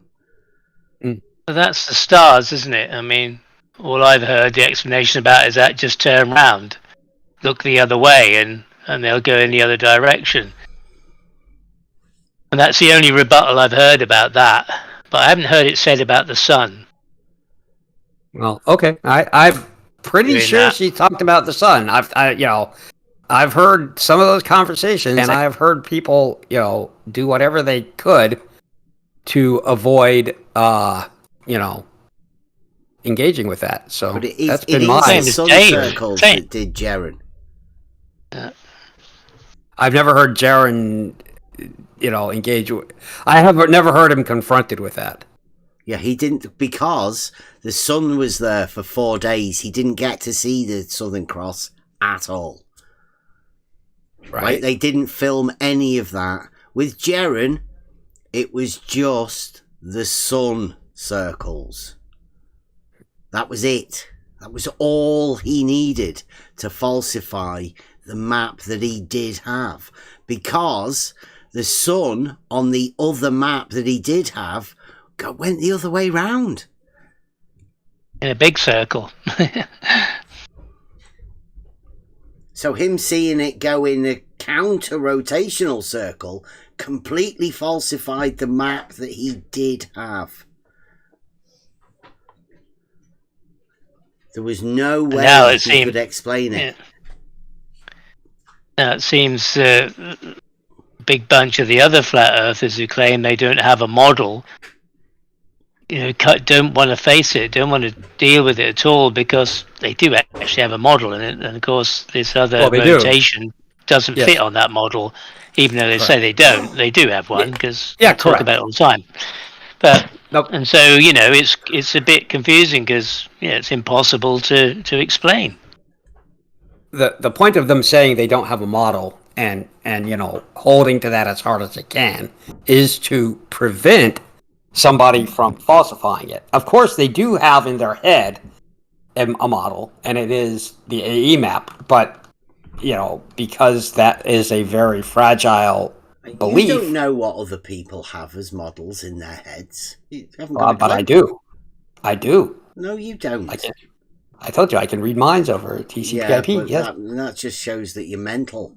It doesn't show us anything about your ability. I'll explain to you how I know. How you can tell if you can't read minds. So there is a certain degree of consistency in what flat earthers say. Right? They say that. Don't talk about other people unless you are a flat earther. I don't think you've got any right to talk about anything, right? Are you a flat earther? No. Well, just talk about yourself then, please. Well, if I had a belief that if I flew a plane east or west, I would be turning in a circle, and I would circumnavigate the Earth, meaning I would return to where I started if I flew far enough east or west. Then, there's a very limited number of flat maps that I could appeal to that would allow that. If that was my north, belief, south, east, and west are perpendicular, right? yes. So therefore, thinking that one of those perpendiculars was a circle would be a serious problem, right? No, not necessarily. So, yeah, of course it would. Thinking that one of the perpendiculars was circular would be a serious problem, wouldn't it? All right. No. See, I mean, so you hold the possibility that one of the perpendiculars could be circular. So, I think the That's what perpendicular Jaren did as well, you know. I think the perpendiculars are circular. Just a great circle route, or That's a latitude. That's straight. A latitude line. That is straight. Well, it's straight in spherical geometry. That's a huge disconnect. Straight on top of the ball geometry as well. Yes. Well, it's a great circle route, or if you're at the equator, or That's it's straight. a latitude line. Straight. So are you in non-Euclidean? So the only way that I think that you circumnavigate the Earth is by having it be some kind of circular path, which is Circles what are Euclidean. Yeah, you didn't answer my question though. You kind of hem-hawed around it. I don't think I hem-hawed around anything. Okay, go ahead. I'll ask again. Are you using non-Euclidean to do this? So, a great circle route is a straight line in spherical geometry. Oh, is that yes or no? Is that non-Euclidean? It is non-Euclidean. I would hope that. Do you know what a great circle route is? I do. Maybe when you imagine non-Euclidean, do you imagine it being like a circle? Just a minute. I think non-Euclidean like a circle. Okay, I'll talk to you. I'll talk about that in a second. I think that the mistake came in is that I assumed you knew what a great circle route was. Yeah, and we said it's straight. Do you assume it's like a circle? Yes, the question. It is like a circle. No, yes, a circle is Euclidean. There's a reason no. Okay, yes, so it is. A circle is Euclidean. Is Euclidean. So right. So let me explain what a great circle route is. Okay, so a great circle route is a straight line in spherical geometry, not in Euclidean geometry. Yeah, non-Euclidean. Okay, got that. Yes. So it's straight. So it's straight only in non-Euclidean geometry, Bev. So are you also non-Euclidean? Well, I know what straight is, right? As does everybody else. A great circle route is a straight line in spherical geometry. And it's straight. Yeah. We know what straight is. Only in spherical geometry, not in Euclidean geometry. Well, we know what straight is in Euclidean geometry. I have a question. Can you... so Buster... And we also know what a circle is in Euclidean geometry. So can you please explain to us what this straight is? I think I'm trying to, but I want to see if Buster can steel man what I just said. I doubt it, mate. So do I. But I think he might be able to. I have faith in you, Buster. Go ahead. All I know is that the yesterday or day before, whatever it was, when we were having discussion, I asked you specific questions about Euclidean geometry. Is it the framework that we use practically every day? And you agreed to it, but now we're on non-Euclidean. Now we got to switch gears totally.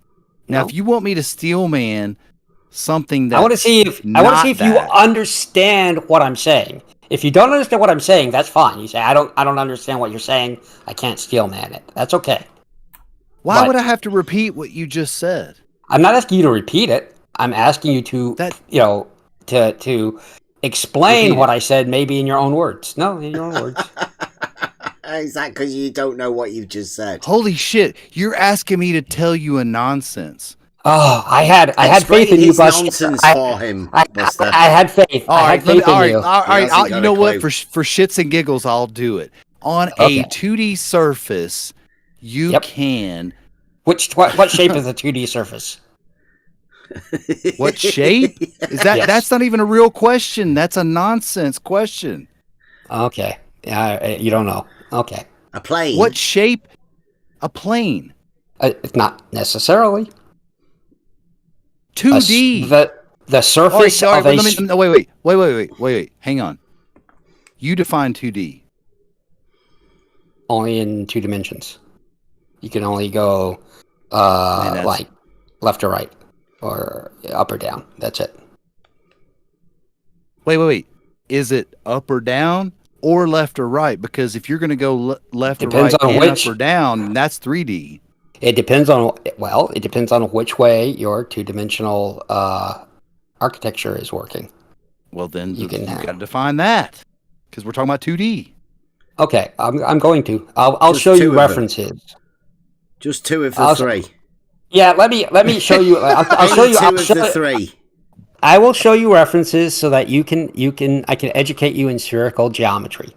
Holy shit! You're I not going to do that, Buster. I had faith in you. Okay, I mean, I'm so disappointed. X, Y, and Z. Oh my gosh! There is spherical geometry. Dad, I'm so sorry.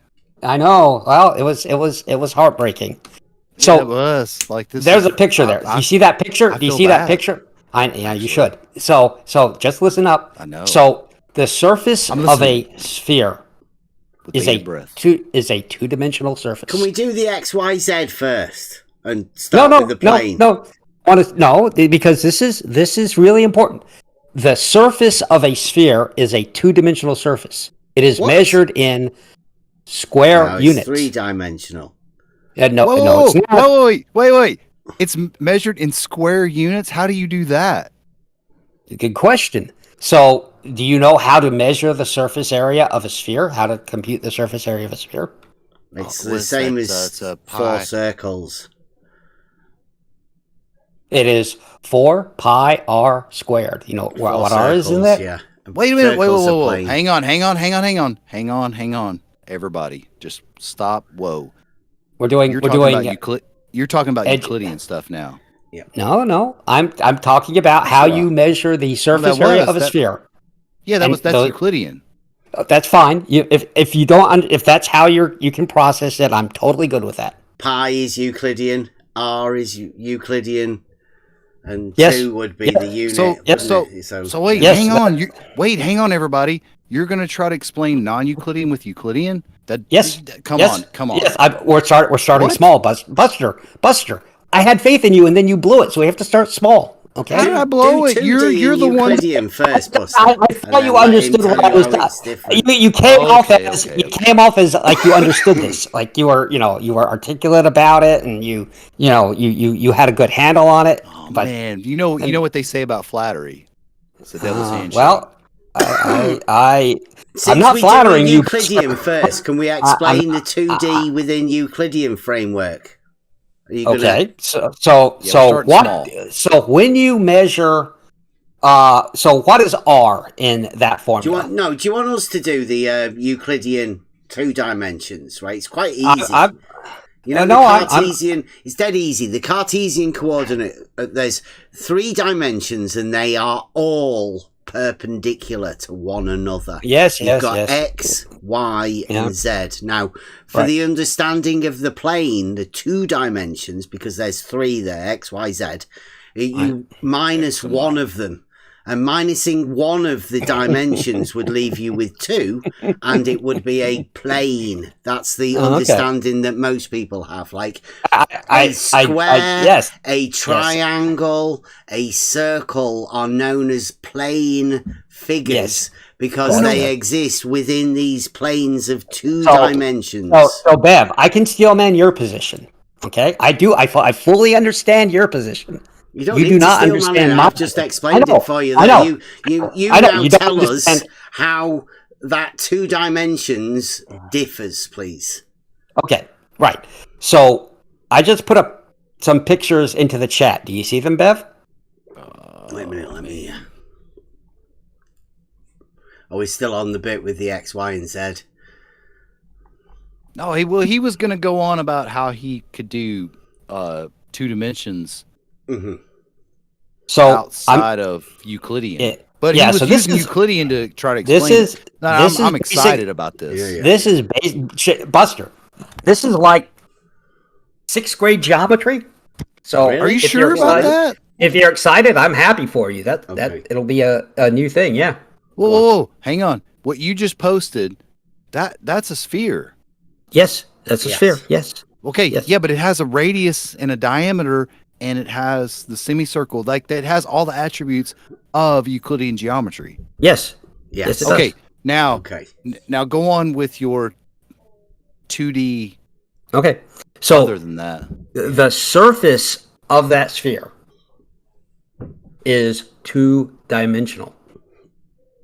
Not in the Well, you Euclidean got- sense of 2 dimensions. Yes, it is. No, it is 100% not. two-dimensional. but you're showing a 3-dimensional. Yes. Yes. Yeah. And it's the surface of the Which sphere. dimension is it missing? The X, the Y, or the Z? It's not missing any of them. That's the problem. That's where it's still you're got all 3 assuming dimensions then. You're That sort of assuming shows why you're it's assuming no, just, 3-dimensional yeah, and not just 2-dimensional. so let me explain something to you, Bev. So do you know what the difference is between like meters and square meters? Yeah. Well, we all know Okay. the square. Yeah, the square. Okay. So what is which one of those? So meters are what dimension? What? Assuming I just have this is 7 Am I meters. linear?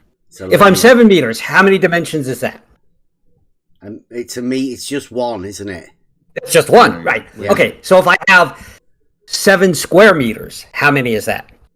It's a square. It's How 2 many dimensions? dimensions. So it's a square. And if I have 7 cubic meters, this is good. This is good. If I have 7 cubic meters, how many dimensions Three is that? dimensions. Very good, Buster. Did you follow that? Well done. Isn't that Did you what follow you that, just Buster? said? Are you slightly slow there?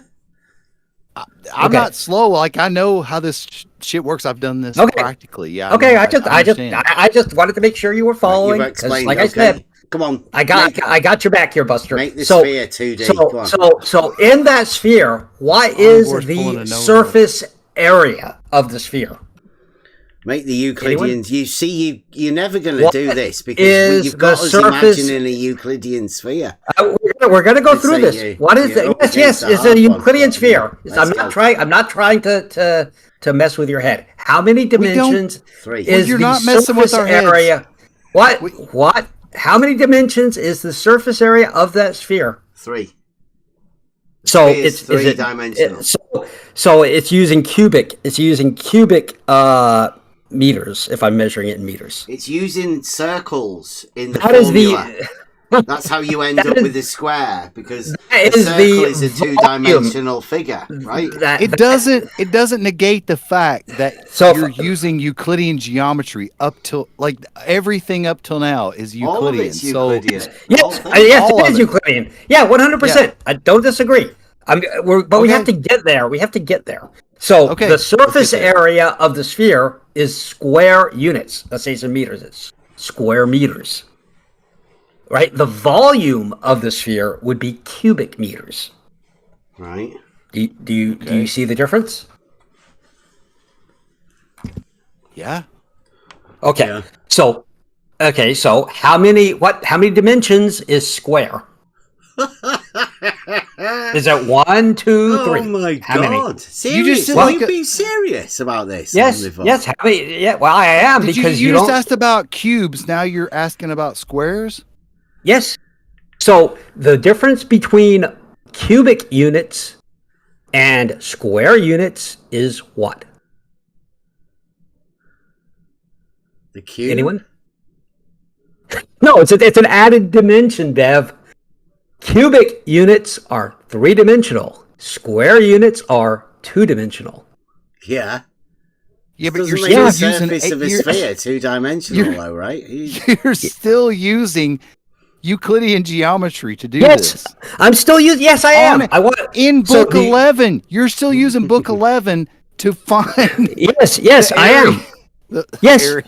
yes, I am. Yes. Okay. I'm surprised you didn't Fine. learn this in like 6th grade. I'm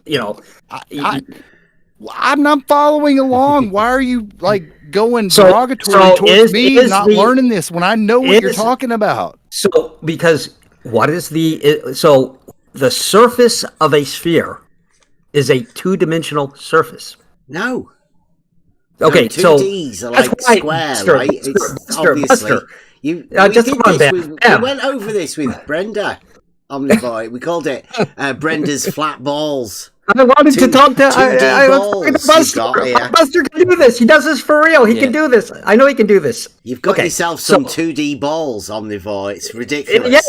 Yes. The ball is three-dimensional. The ball is three-dimensional, but the surface is two-dimensional. I would say that Archimedes would have a different take on this, but I mean, hey, if you want to say the surface is 2D, then go right ahead. Well, that's the difference. Hey, nobody's saying you can't think this, but I mean, I'd say watch who you're trying to push this on, right? Because it's fucking ridiculous. You're looking at the same thing, yet you're minusing one of the dimensions from looking at the same thing. Because I'm only talking about about the surface. That's the thing that you can look at. Wait, hang on. But aren't you using the third dimension to figure out that two-dimensional? Am I? What is the formula? What is the formula for the surface area of a sphere? Fucking hell, it's in the chat. About the formula. Yeah, I know. 4/3 pi. No, that's the volume, Buster. The area, the area. It's just a circle. 4 circles. No, it's not. It's not a circle. No, it is. It's not the formula is for 4 circles. 4 circles? Yes. Okay. So what we've got here, the surface area of a sphere is expressed in 2-dimensional units. So for 4 circles of the same radius as the sphere. You add it together. 4 circles. You think you just add 4 circles together and you get the formula. Okay. All right. Okay. Wait. But hang on. This is 4/3 pi r cubed. Like that's volume. That's the volume of the sphere. What's the area I'm not talking of a circle? about Is the that pi r volume. Squared? That's for 1 circle, so you do 4 of them.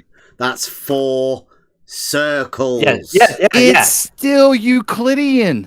Yes, it is Euclidean. I know. I'm walking you how's it to non-Euclidean then? I'm walking you to the part where we talk about great circle rounds. How are you going to say that because the formula is 4 circles that you're going to say that the surface of the sphere is 2-dimensional? Are you crazy? So do you see where it says, people also ask, is the surface of a sphere 2-dimensional? Mathematicians consider a sphere to be 2-dimensional closed surface, embedded in 3-dimensional Euclidean space. Yeah. Well, we are in reality then, right? So yeah, they're actually 3D. There you go. Yeah. So you're not going to believe mathematicians. About reality, are we? No, we're talking about math. We're talking about math. We are going to be applying this to reality, right? That we live in. Yes. Right. So let's stay in the reality then, and it's 3D. I have to get you to it. I have to get you there. You don't have to get me anywhere. I know that I live in reality, and reality is 3-dimensional. Yes, you do. Euclidean space. Possibly 4-dimensional, but do you? So are we in agreement that the surface only of a sphere is 2-dimensional? I don't think we are. Yeah, right. We are not. So that is where people have 2D balls. Wait. If you take the sphere and displace water with the surface of it, it's not 2-dimensional. So Buster, how would you measure the amount of water displaced? You do this for real. What units would you use? Oh no, I don't do that part. I was just saying like so then I'll give you the answer. Okay, so you don't know the answer. The answer is you would use cubic units. You would say this sphere displaced 6 cubic meters of water. That's still Euclidean. Yes, it is still Euclidean, but do you notice that I used cubic meters? Yeah, you're Okay. using. I You're would using. not- Wait. You're calling the You said the surface was 2D. Yes, You say the it's 3D. But I when know you you- go to displace water, you're still using Euclidean geometry So the with the surface of the sphere. The surface, yes, it encompasses a three-dimensional volume, but the surface is only two-dimensional. That is why it is measured in square units. So this constitutes advanced, but so what this means is that you can have. Do you know what when they say embedded? Do you know what that means? We've got this one. We did this a bit ago, Buster. It's in I was the going to chat, say yeah. I would. There you go. Yeah, I was. I was going to say like Archimedes embedded the sphere in the No. water. No. We're If talking the about dimensional. surface is fully submerged into a liquid, then the Yes. volume of the displaced liquid will be equivalent to the volume contained by the submerged surface. Yes, volume. Yes, volume is three-dimensional. Yes. Yes. Of the However, submerged that doesn't surface. matter about it's just the submerged surface that we're doing, right? Of the sphere. Yeah. We're So- just submerging the surface into the thing, and then surface. I know. I'm trying to. This is apparently this is complicated. So, the sphere is the outside of a sphere is a two-dimensional surface that encloses it would still submerge into the liquid. Let me finish. The volume would be Okay. equivalent to All right, the. I can't finish. All right. The volume would still be equivalent, right? Archimedes' principle would still apply to the sphere that you're talking about, right?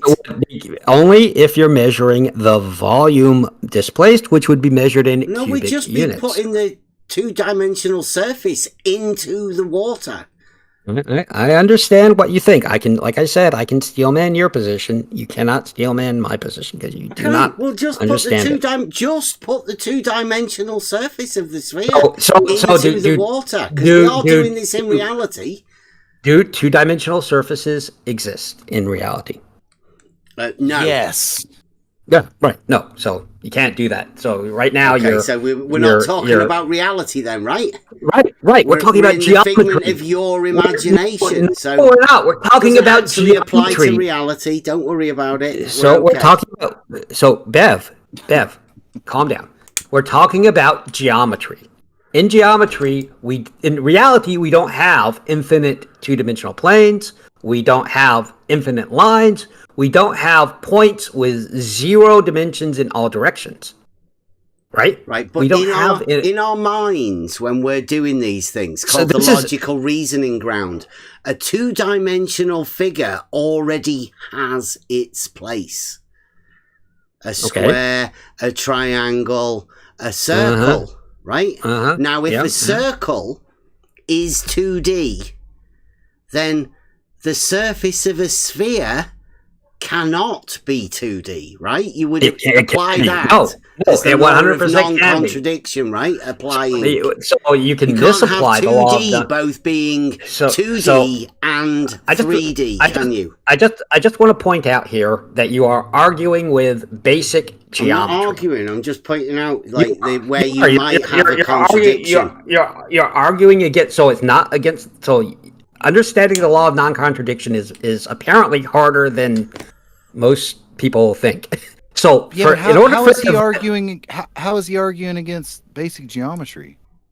Because geometry holds that the surface of a sphere is two-dimensional. That is not that's not conjectural. That's not argued. There's no geometry teacher on the planet who would be like, oh yes, those are square units and they are three-dimensional. Because for it to be 3D, it would have to be volume. Yeah, so if you have a sphere, that's 3 dimensions. So I know, I understand your position. That's why I'm asking if you understand. Right? Well, I can't finish. So, Buster, whenever I get a chance, I'll try to explain. Yeah, go ahead. We are talking about reality, though, right? I am. Yes. Good. Well, I'm talking about geometry, which is not exactly reality. Geometry Okay. All right. is the pure form. So make your mind up. Are you talking about reality? Because we are, right? We're talking about a sphere No, you're in not. You're reality, talking, right? And so how you can apply physics to it. Bev. Right now we're talking about geometry, and so are you. You're also talking about geometry, and we're going to try to bring it into 2D. reality. Yeah, we know. Yes. Yeah. So we're going to try to bring it into reality, but only once. That's why it's 3D. Only once you okay. So I'm going to try to explain that now, if I can talk for a minute. So, Buster. So if you read what I said, what they said, people also ask: is the surface of a sphere two-dimensional? Mathematicians consider a sphere to be a two-dimensional closed surface embedded in three-dimensional Euclidean space. So embedded has a special meaning in mathematics, which means that it's sort of like saying it's a projection. Okay, so you can have a four-dimensional cube full of shit. that you project, you embed in three-dimensional space, or you project in three-dimensional space, and you get One question. Just real quick. Is this where we make the switch from Euclidean to non? No, not really. No. Oh, okay. Sorry. Go ahead. Sorry. So what that means is that it's okay for the sphere to exist in three dimensions, but still have an infinitely thin outer shell that is considered two-dimensional. Just all right. Is this where we make the switch to non-Euclidean? No, not yet. Oh, okay. No, I'm just excited. I'm just. I know. That's what I said. I had faith in you. So, do you understand that the outer the shell of the sphere is infinitely thin and is two-dimensional, even if it moves, or even if you can trace it through three-dimensional space? So it's like an asymptotic surface. If you can, not asymptotic, but if you can only move on the surface of that sphere, if you can never go above or below that sphere, in or out, if you can only move along the surface of that sphere, that is two-dimensional motion. Is this where we make the switch to non-Euclidean? I'll tell you. I'm not hiding it. I'll tell you. Oh, okay. Keep going. So that's why the sphere is measured in square units, the surface area. That's Euclidean. I was hoping for non-Euclidean. We'll get there. We'll get there. All right. Okay, but I want you to agree that the surface area of the sphere, as taught by geometry, is two-dimensional, even though it exists in 3D space. I want us to agree on that.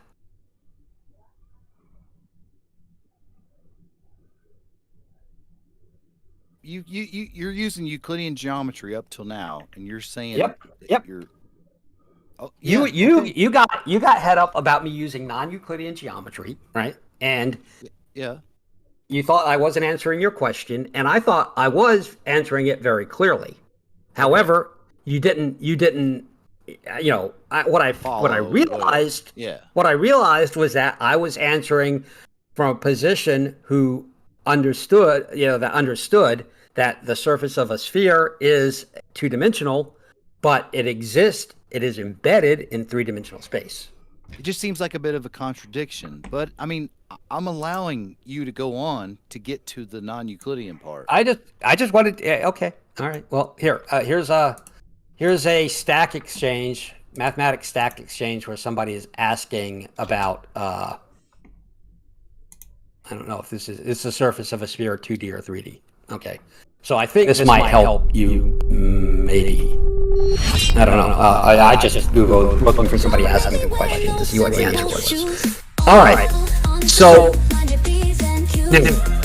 the surface of a sphere is two-dimensional, embedded in three-dimensional space. And when people were trying to work out, because they believe the Earth is a globe. Do you see my open-endo Tolands? Do you see that? I did see that. Yes, I did. Yes. Do you like that? What do you reckon to that? I haven't. I don't think it's right. But both a circle and a sphere cannot be 2D. A circle is a two-dimensional. I think you're talking about the surface area. A two-dimensional. Yes, I think you're right. I think your grasp on the logic there is not going to hold up.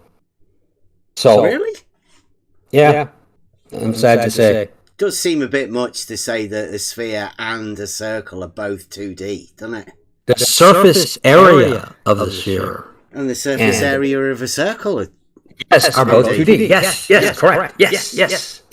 So you don't have both sides of the circle, but you're having, and you don't like having both sides of the sphere if you're calling it 2D. I mean, you're mental. It's just crazy. This is because you don't understand dimensions. You're stuck in trying to think of it. Dimensions? I'm not a two-dimensional. I'm not the one that gets confused that balls are 2D. Okay, all right. I'm just letting you know that you can look at of a ball, isn't it? The bit you can touch. Okay, all right. I'm letting you know what mathematics says, and I agree with it. And I tried to explain it through square units, which I thought, all these people who have gone out there and done things for real and measured things in volume or in square units or in a single linear distance, I figured that you would twig to that. But, yeah, I don't think you quite understand what Euclidean implies, do you?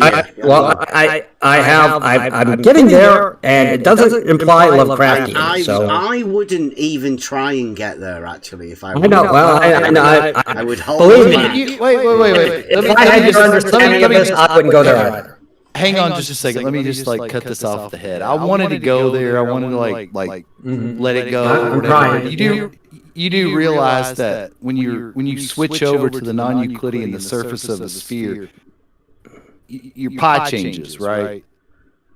My pi changes? No. Pi's not constant anymore. I know you're talking about spherical pi, and I'm not using. Nobody uses spherical pi. It doesn't. That's not. Well, so you're going to go back to Euclidean. Yeah. I'm going to use spherical geometry. Yeah, but in spherical geometry, where's the radius? So the radius is still the radius.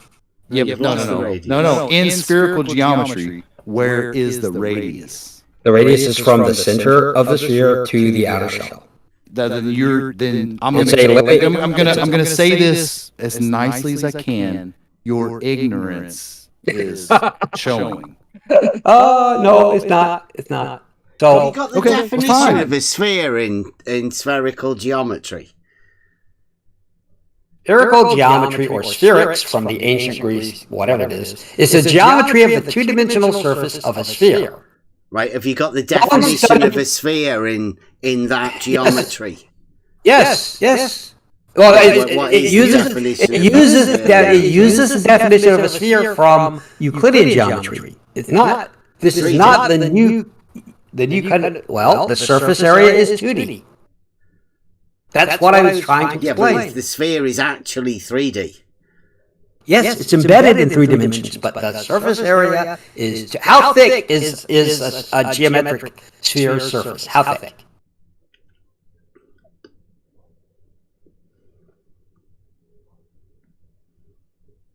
Diameter? Is that No, between the its, thickness. between No, the the thickness. Not diameter. The thickness of the shell. Yeah, the distance between its surfaces. From one the distance between the inside and the outside. How thick is it? Yeah, between the surfaces. Okay, that's how you're understanding it. Is it an inch thick? Like it's antipodes, right? No, not antipodes. The thickness of the shell. Between its antipodes, the two. No. Yeah, isn't that how you measure a sphere? Is the diameter? No, I'm asking about the thickness of the shell. Yeah, the distance between its surfaces, right? That's how we measure thickness. That's what it is. No. So how thick is an eggshell? Surface to the other, like from one side to the other. Come on. How thick is an eggshell? The egg? No, an eggshell. What? Why'd you go from? Why'd How you thick- measure in the surface of How- the sphere? because I'm trying to make a point. Eggshell is a three-dimensional thing, right? Yes, it is three-dimensional. How thick is an eggshell? It has a thickness then, right? How thick is an eggshell? I don't know. I've never measured one. Have you ever Okay, measured so an eggshell? it's about 0.2 to 0.3 millimeters. Okay, nice. So you have Okay, measured it. that's how thick. That's So how it has thick a an thickness. eggshell. That's how thick. Yes, it does. It has a thickness. Yes. So how thick? And is a geometric sphere the surface of a geometric sphere? The diameter. Not diameter. It's the thickness of the outer shell. The thickness only. Talking about So- geometry. Yes, I am. Yeah. Yeah, but what defines the sphere is the diameter. Solid No, sphere. the sphere has an outer shell. The sphere is a solid sphere. No, that's In a ball. geometry, yes, it is. That's a ball. So, no.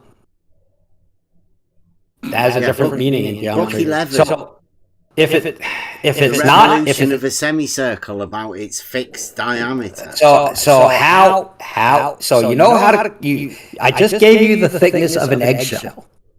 So how thick is the surface of the sphere? The sphere is a three-dimensional. Yes, how thick is the surface of it? The answer, of course, I don't is know how thick you think we are because you're I trying think to you're- magic a fucking dimension out of the sphere. I Make think it you're like a fucking circle. So Buster, I'll tell you, the thickness is 0.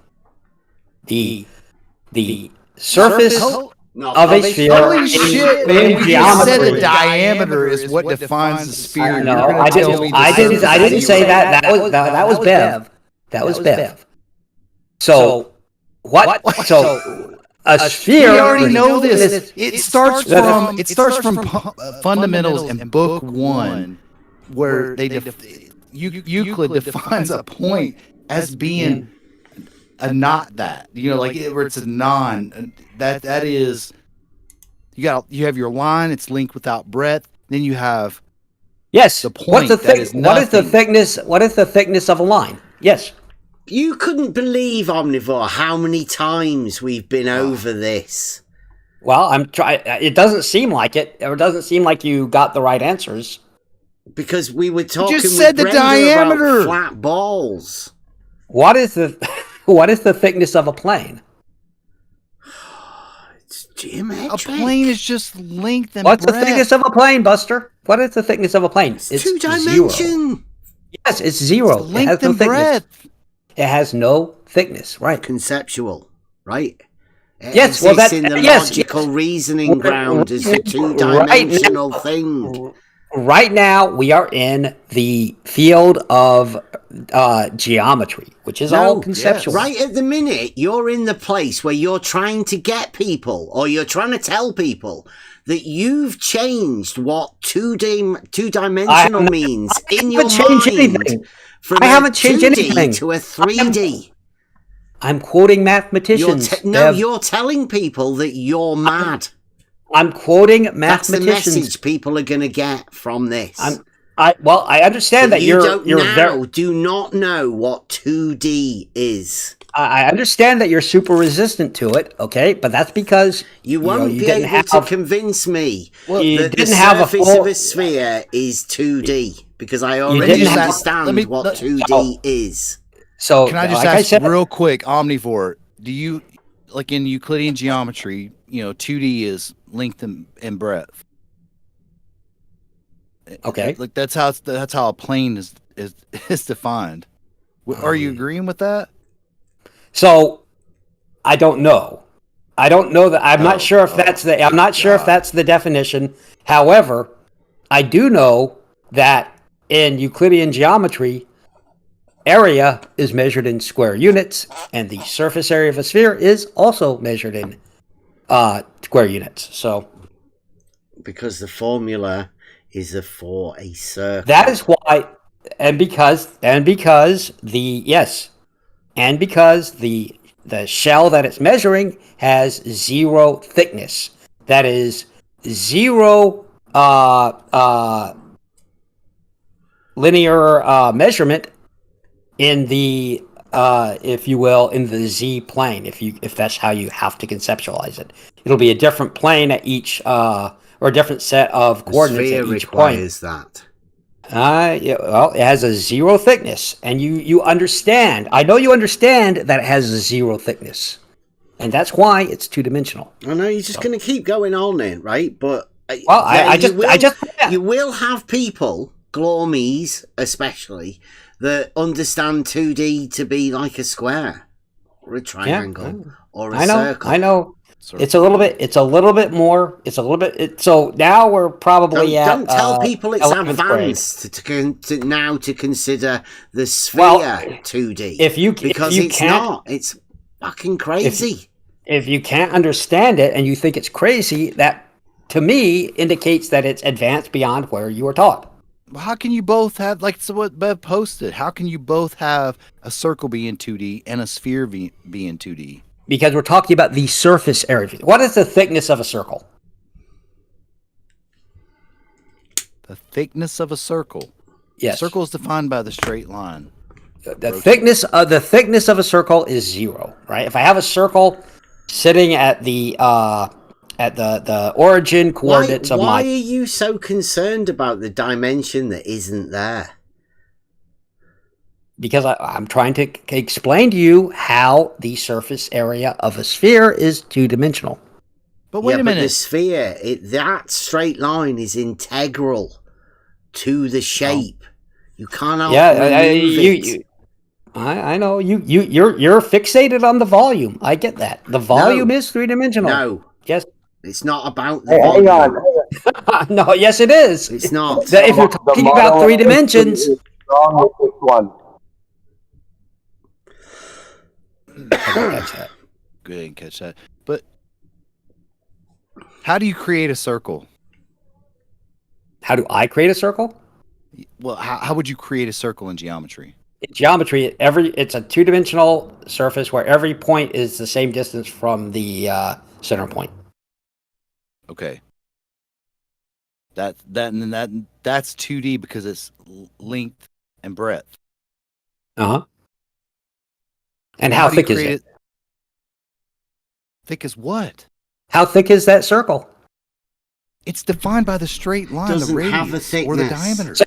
So you can't say it has no thickness. You're not capable of saying that. That only comes in book 11. Don't jump the gun. So can we agree that the circle has no thickness? It's a circle. It's defined by the radius. So we cannot agree. It's defined by the radius, but we cannot agree that it has 0 thickness. Why does that even matter? Like, because it's dimension. Just tell me if you. Just tell me let me if ask you. you this: does a 2-dimensional circle have a surface? Yes.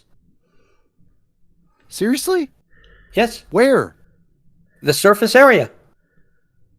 On both sides? That is in the 2D reference frame.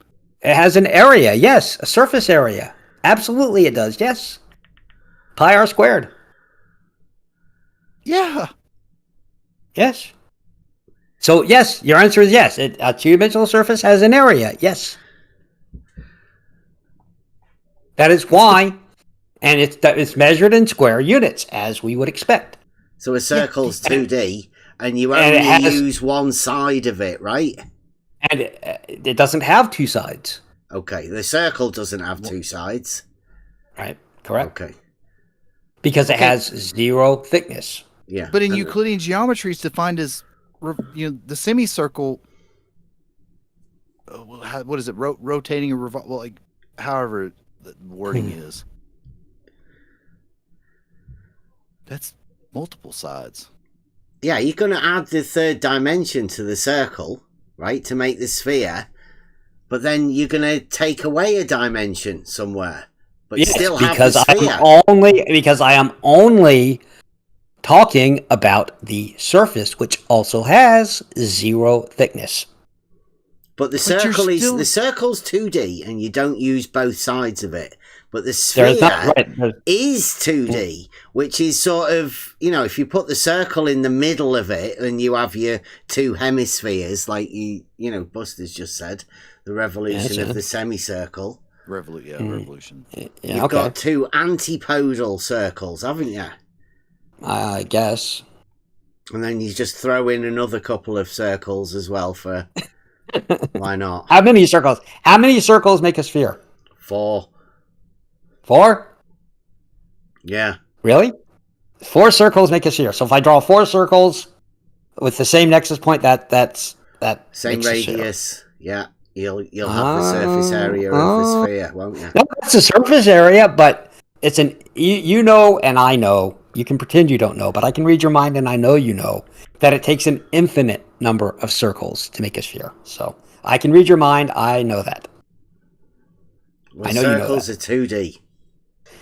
But that's why it takes an infinite amount of them to make a sphere, right? Well, I know you know that. A sphere is Why 3D. isn't it in the formula? Like, doesn't matter how many circles you have, you're not going to get them to make another dimension, are you?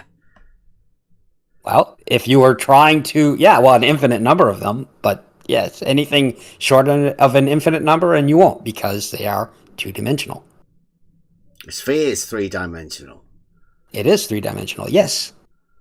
But That's the why surface area of it... amount of circles will add up to make a sphere. Yeah, that's correct. Right, an infinite number. So I'll ask you again. No infinite amount of circles will make a sphere because a sphere has 3 dimensions. And circles don't make dimensions, no matter how many you have of them. But I have to, in order to trace out a sphere, I have to rotate that circle in 3 dimensions, right? You have to rotate the semicircle about a fixed diameter. No, I have a circle around a center point. If I rotate that, I have traced out. I'm only a sphere. going off the definition of a sphere in Euclidean geometry. I don't know where you're getting your source from. I'm getting it from geometry. You're rotating I think it's a circle. So I am. Yes, like I said, I know that you can follow this. All right, you may not want to, but I know you can. Because I can read your mind. It's a rare talent, but it's one I've got. So if you imagine a circle, Omni, you're mad. I'm considering whether to allow you to carry on because, to be honest with me, you do sound like you're mental. Okay. Well, this whole started because you were going to show us in non-Euclidean, but you've used Euclidean this whole time, and when I pressed you on non-Euclidean, you said it was wrong. But I know that. I understand that in non-Euclidean geometry and spherical geometry, I know where the radius is. Do you know? Do you know? Wait a minute. Do you concede that there is such a thing as spherical geometry? Is spherical? Are you saying what you're? I didn't think you admitted to there being spherical geometry.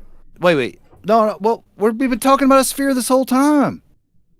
It's in Book 11 of spherical geometry. Spherical geometry is in Book 11. Okay. All right. Let me. You don't agree with that? What do you think the definition of spherical geometry is? Well, Book 11 in Euclidean geometry, it deals with what do you think? Solid shape. But spherical geometry, what do you think it is? I'll post the definition in the chat. Well, let me ask you. Tell him. That's what I was going to say. Okay, spherical geometry or spherics is the geometry of the 2-dimensional surface of a sphere. Okay, wait. Let me ask you this, just real quick. Is that all you can deal with in that geometry? Yes. You are only subject to that surface in that geometry? Yes. All right. Let me ask you again. Where is the radius? The radius is where it always is. Are you where? Answer it. In So relation the radius, to the surface. the radius defines the radius is from the center point of the sphere, which you do not deal with in spherical geometry. Man, oh my God, I'm gonna get so pissed just- right now just- because no, this no, is where let me this answer- is this let is me where answer your I get question.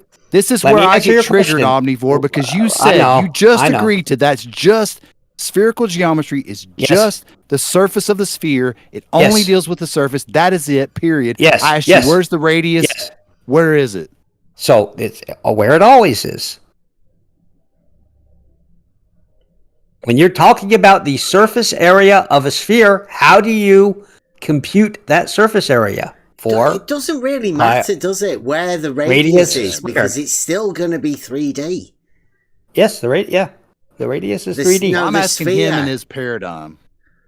The sphere is 3D, yes. The sphere is 3D, but the surface area... So I'll say it again. Spherical geometry, or spherics, is the geometry of the two-dimensional surface of a sphere. That's what the discipline of geometry is. Yeah, and when you look at a ball, right, you don't see inside it. You only see that surface, right? Okay. But when you Well, look at a ball...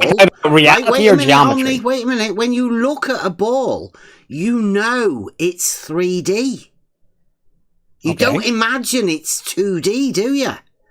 Ever. That's correct.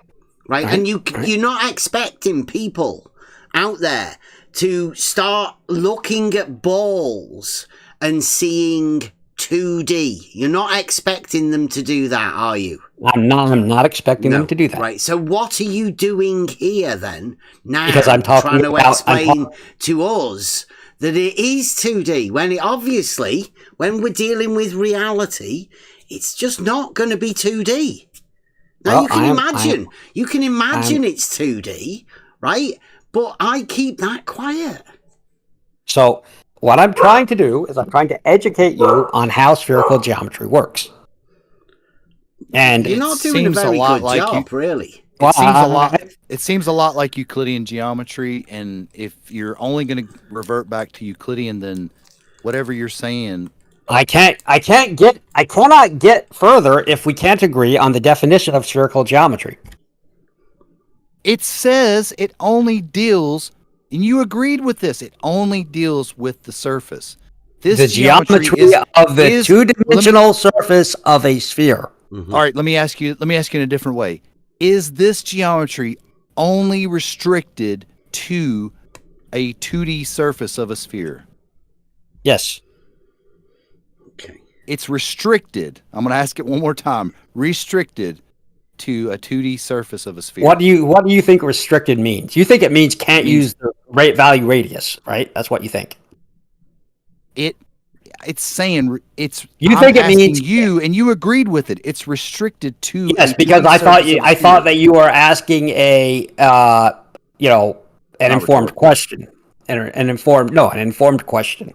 Yeah, no, I'm informed. Yeah. I beg to differ. Well, So I can you read can. your mind. Omni, can you just try to not cut people off? It makes it really hard to listen to. Please. All right. I've been So cutting him off too, so it's whatever. the radius is still the radius. The radius is yes.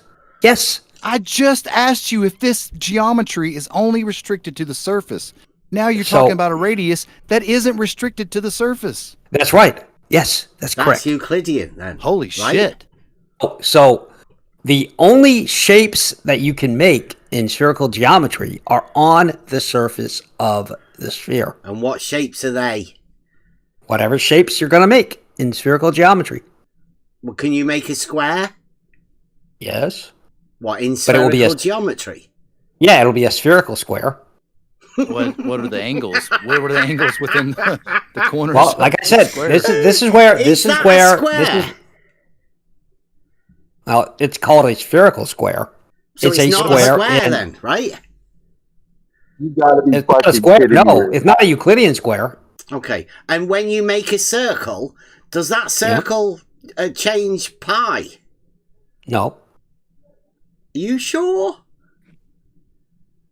100% it You does. haven't got a clue what you're stepping into here on before, have you? Well, definitely don't have. As far as I know, a spherical circle is still a circle. What about a spherical triangle? What about a spherical triangle? Yeah. What about a spherical triangle? See, I can read minds. I think you know this, Buster. How big can you make a spherical triangle? How many degrees? What's the max degrees you can have in a? What's the max degrees you can have in a spherical triangle? Oh, I don't know what the max is. Spherical geometry. I don't know what the max is. You don't know what the minimum is. Go on, give us the biggest. Come on, great triangle. We're not bothered about little ones. Give us the big lad. Biggest one. Go big or go home. Yeah. I don't know what the biggest triangle degrees that you can have in spherical geometry of a spherical triangle. Yeah. See, this is how I know you know what I'm talking about. You just don't like it. Yeah, I do. I'm not going to lie. I already know this. I'm asking you a question I already know the answer to. Yeah. Yes. See, I know. Because you should be, because you're the expert, right? That is why, that is why. For next time, at least, once we've gone through this, right? What's the max degree? I want to know what's the max degree you can have in a spherical triangle in spherical geometry. I want to know it. So I'm not going to say more. 540. 540. Oh my God! All right. So how many degrees are in the circle? In the great circle? The circle does 360 degrees because it has. That is fantastic. So you've got a triangle with more angles than a circle. Yes. That's How many? How many? Well done. How many angles? You can only do that on a 2D. Buster, surface, I have right? a question for you. I've got to go pick somebody up. What would it look like? Do you know what a 540 degree triangle would look like? Yes. What? Oh, give it to us. It's a triangle that will cover half the sphere. Like a great circle? No, not like a great circle. No, the opposite. It wouldn't encompass a great circle? A great circle route is a circle that bisects the sphere. Yeah. 3 by 180 degree triangle. It's like the equator. But we're only dealing. Hang on. That's Let me tell the audience. Wait, I just want to tell the audience here. We're only dealing with the 2D surface right here. Right. 2D surface, and we've got a 540 degree triangle. Just the length and breadth here. No, it is embedded in 3 dimensions. You don't agree with 2D as being length and breadth? I don't agree. It's embedded in 3 dimensions. That this is a slightly more complicated part. So it's not 2D. It's another one. So I want to make sure. that everybody understands this. You guys do know what spherical geometry is. You do know what spherical triangles are. You understand. You understand how they work, and you just don't like them. Yeah. So, we know all well the big lad 540 degree triangle. Yeah, is actually a great circle, isn't it? Wait, we do know this. We do know that the 2D spherical triangle is 540 degrees, while also the 2D great circle is 360 degrees. Yeah, how many angles does the circle have? No, the great circle's great because it does actually have 540 degrees. Oh, so how many? This is so confusing. 3 by 180 degree. So I want to ask you again. So we know that a triangle has 3 angles. Loads of told a triangle has 3 angles that we added up. How many angles do we add up for the circle, Buster? For the big one, the big lad, 3 by 180. For any circle. But I don't think for it a circle. That. I think it's for a circle. How many angles do we add up to get the total number of angles in the circle? 2 pi. No. The circle doesn't have any angles. It has no angles. It doesn't have any angles. Yeah. Zero angles.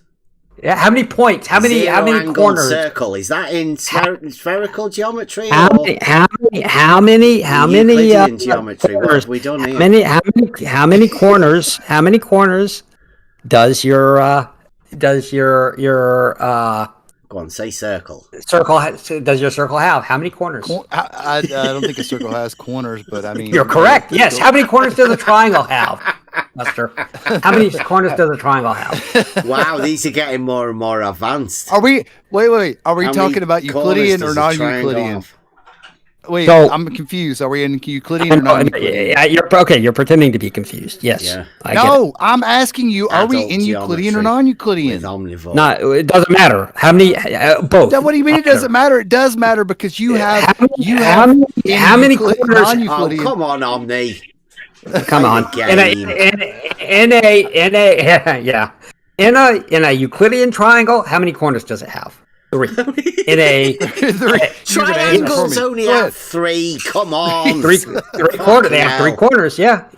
And in a spherical triangle, it also has 3 corners. So how many? You have to add the dimensions of each. You have to add the how many dimensions of each corner. You have to add. Oh, you said dimensions. Was that just a slip or what? I said the degrees. You've got the 3. degrees of You've got each 3, corner. then you add them together. You've got 3 dimensions. You have to add them together. You're like, oh, okay, shit. Look. It's I gotta fine. add a dimension to get a 540 It is fine, but it's fine. I just Best want minus a dimension after they've done that. Just get rid of that. So I just want to point out that Buster, you're mad. I'm sorry, we were never able to get to the non-Euclidean part, or we We kind were of able to get to it, and you totally fucked it up. No, I didn't fuck it up. I did You not did. fuck it up. No, I didn't. I think possibly you've been in the non-Euclidean part all night. Right? We've been trying to help you out with the Euclidean part. So what you need to understand, Bev, is that there is a discipline called spherical geometry. You don't have to like it, but it does exist. It doesn't. Well, it does. I can show you links to it. The geometry. They don't exist. There's only one geometry that exists, and that's Euclidean, and that's because it applies to the 3-dimensional reality that we're in. What's bad is Omnivore agreed to that the other day, that you can use it as a framework in reality. I'm fine with that. Obviously Yes. No, that's fine. That is fine.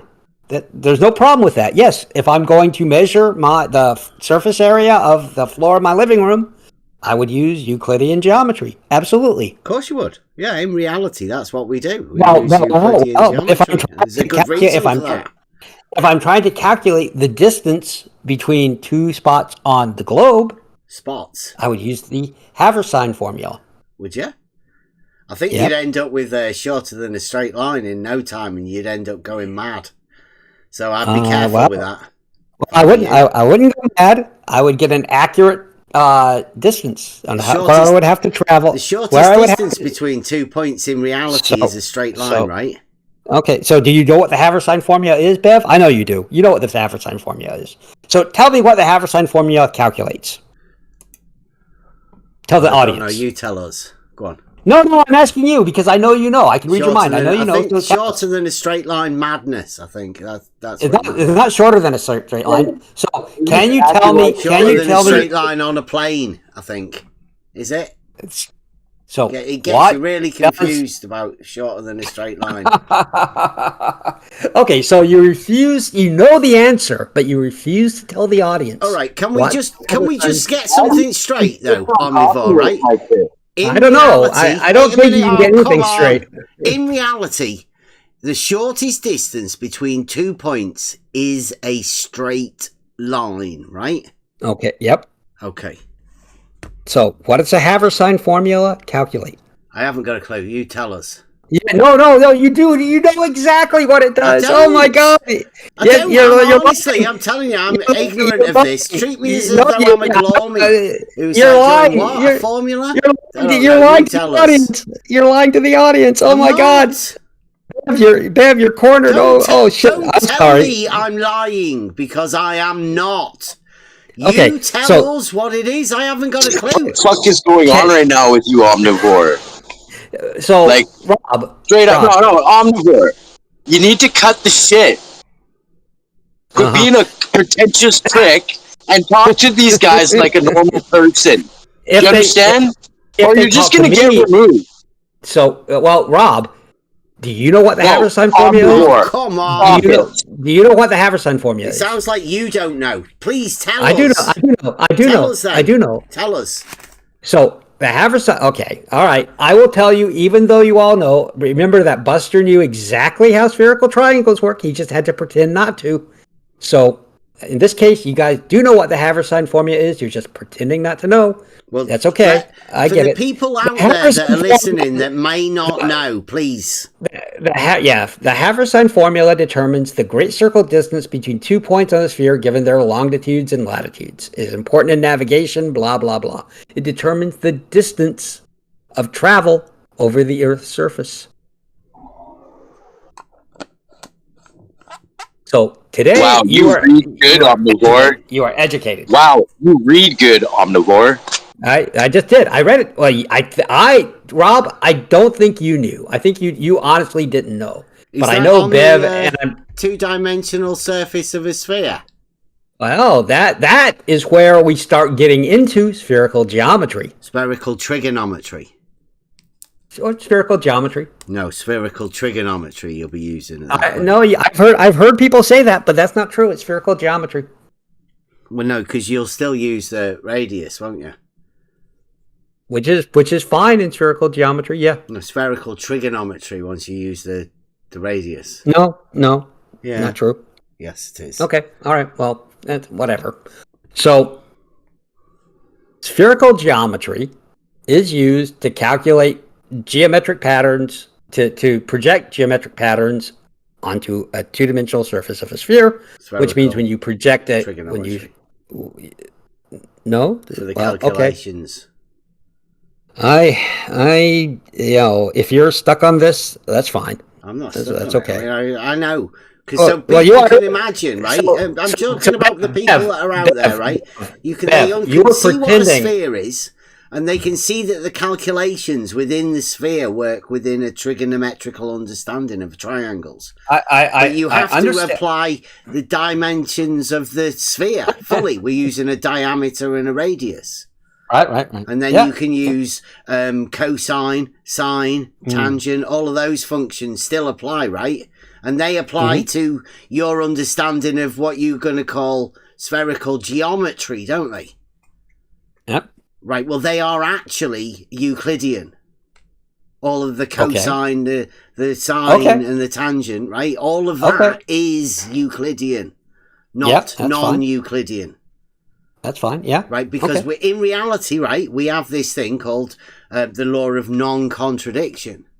You're misunderstanding geometry, you're misunderstanding the law of non-contradiction. You're misunderstanding. If we use Euclidean geometry within reality, then we cannot also use non-Euclidean geometry within the same framework, right? Because that would bend the laws of non-contradiction. You're misunderstanding the law of non-contradiction.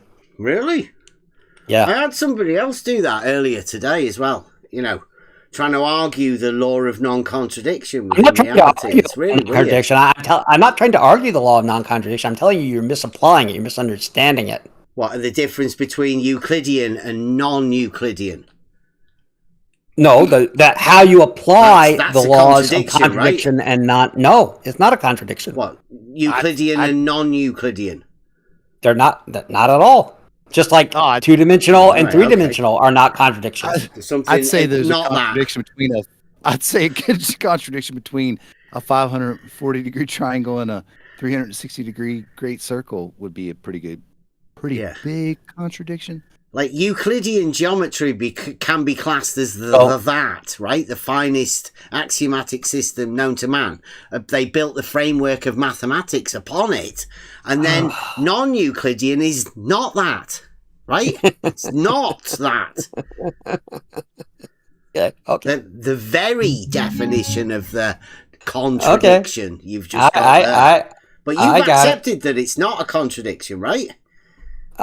It's not a contradiction. No, it might be a sign of madness, then, right? Being it able could be, to accept a fundamental thing about that, the framework of mathematics. It's a sign of being educated in mathematics. Nice. And logic. Jolly good. So, yeah, I know. So the reason why you're misapplying the law of non-contradiction is because the law of non-contradiction only applies when both things that are, when both X and not X are existing in the same context.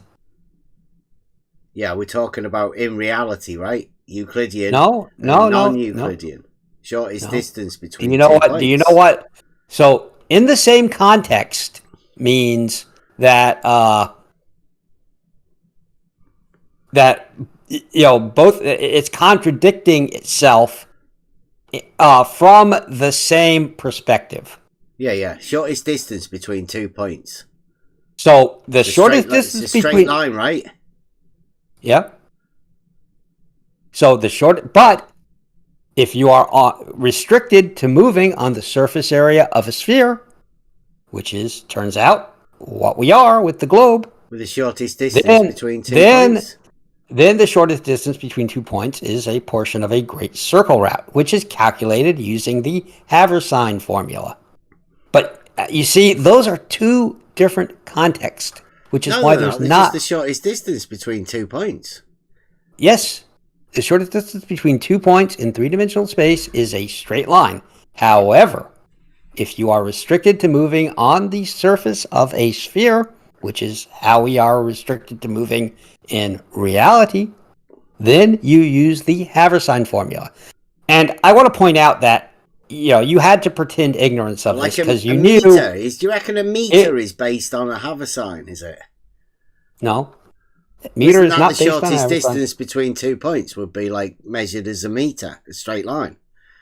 So, a meter is just a linear unit of measure. That's straight. You can measure. No. It's not straight. You don't know what linear means? Straight. No. So what? Linear. Yeah, a linear unit of measure. I think you might be mad. I know. This is a super special case.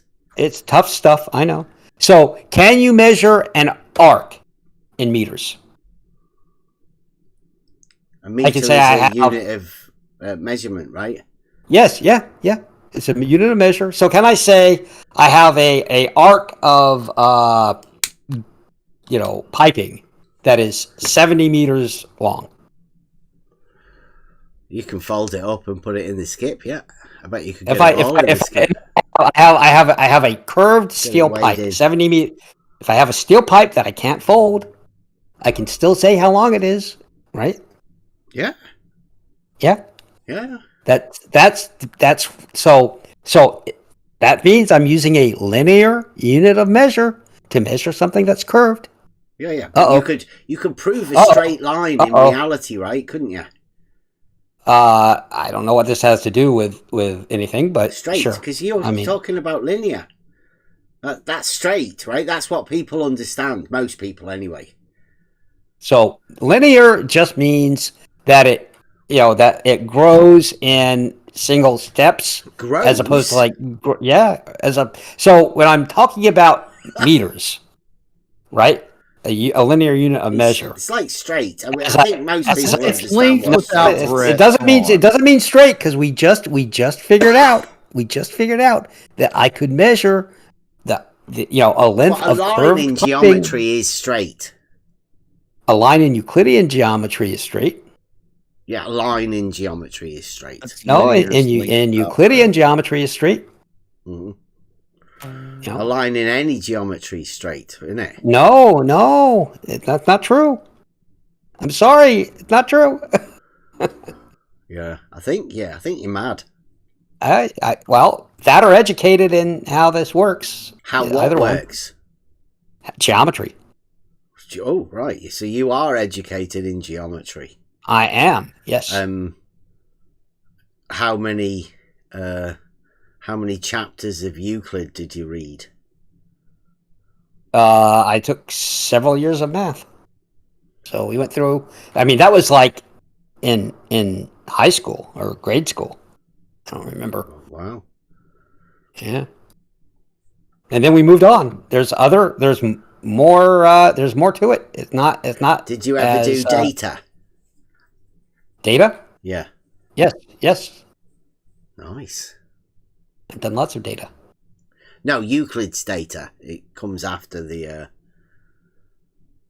Is it 15? No, I don't remember doing data, but I remember doing Euclid, and then we moved on to in upper math, we moved on to other things. And so, for example, like I said, what the Haversine formula is. You just had to pretend you didn't. I don't know. I still don't know what it is.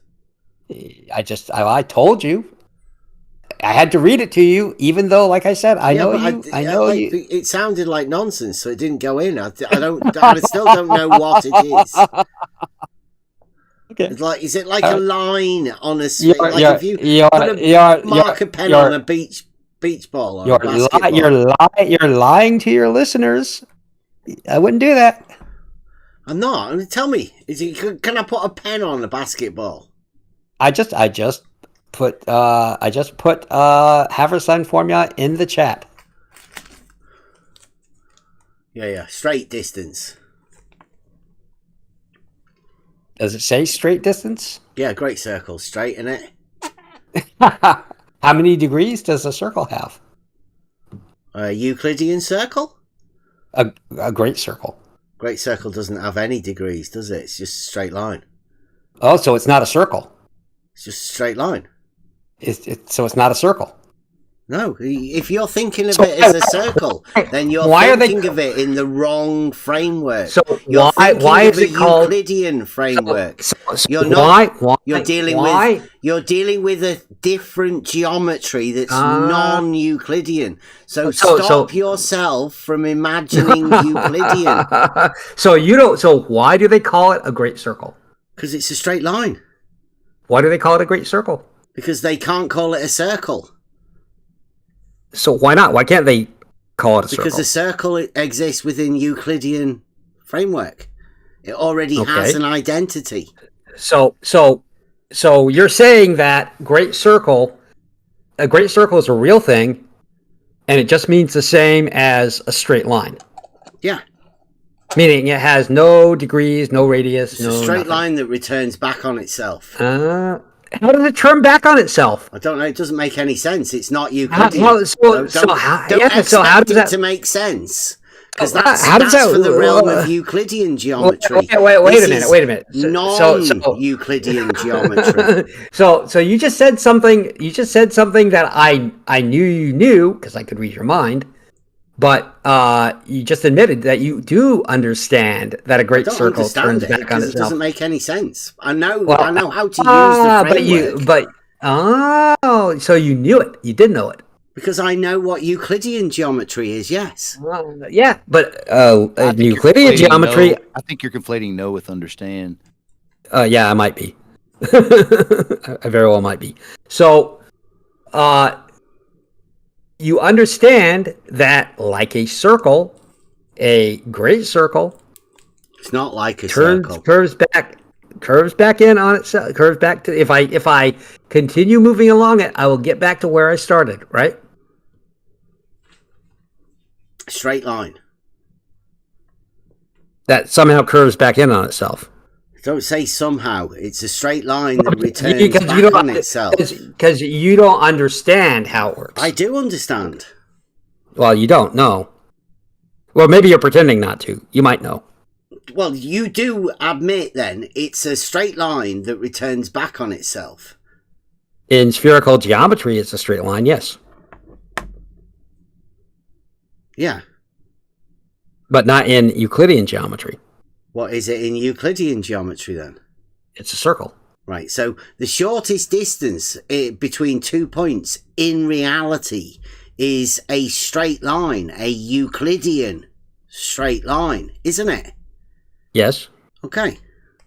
But if you're restricted to moving on the surface of a sphere, you use spherical geometry, and then it is a great circle route. Mm-hmm. But if you're By the way, just doing a line in the air, Buster, that's the part that you were waiting for, where we go from Euclidean to non-Euclidean, right there. What in reality? A great circle route. So, if you, for purposes of argument, accept the globe, then you would understand it would make sense to use spherical geometry in order to things like just a bit. You'd be better keeping Euclidean, right? It's a better sell for people in reality. Glormies, especially. Can I finish? Radius straight line constants. Yeah. The radius is fine. The radius isn't a problem. Good. Let's keep. You can read up. Let's keep. There's like whole. There's like whole right books that you can read on. You can read books on spherical geometry.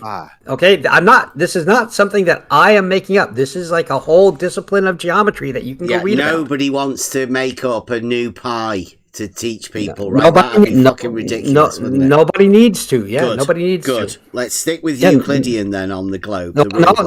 No. Well, I know you want to, but that's not gonna work for you. We will be sticking with Euclidean on the real globe. Well, you will. Yeah, I know you will, but you have to pretend you are. Right? I got it. So what do you mean? Pretend? I don't have to pretend anything. Just like you pretended you didn't know what the Haversine formula was. Yeah, but you just like you pretended you didn't know what a spherical triangle was. Just like you pretended you didn't know what a great circle route was. You pretended you didn't know any of these. A straight line in reality is. But you also know what a great circle route is. You just pretended not to know. I got it. We didn't pretend not to understand anything. We understand how these things work, and you obviously don't, because. So how does the Haversine formula work? Buster? Don't know. I think you might not. I think you might actually not know. I can't even see a purpose for it myself. I don't think. Well, did you know that the Flat Earth app that Dave Weiss uses a Haversine formula? There you go. Well, I don't use that particularly, so.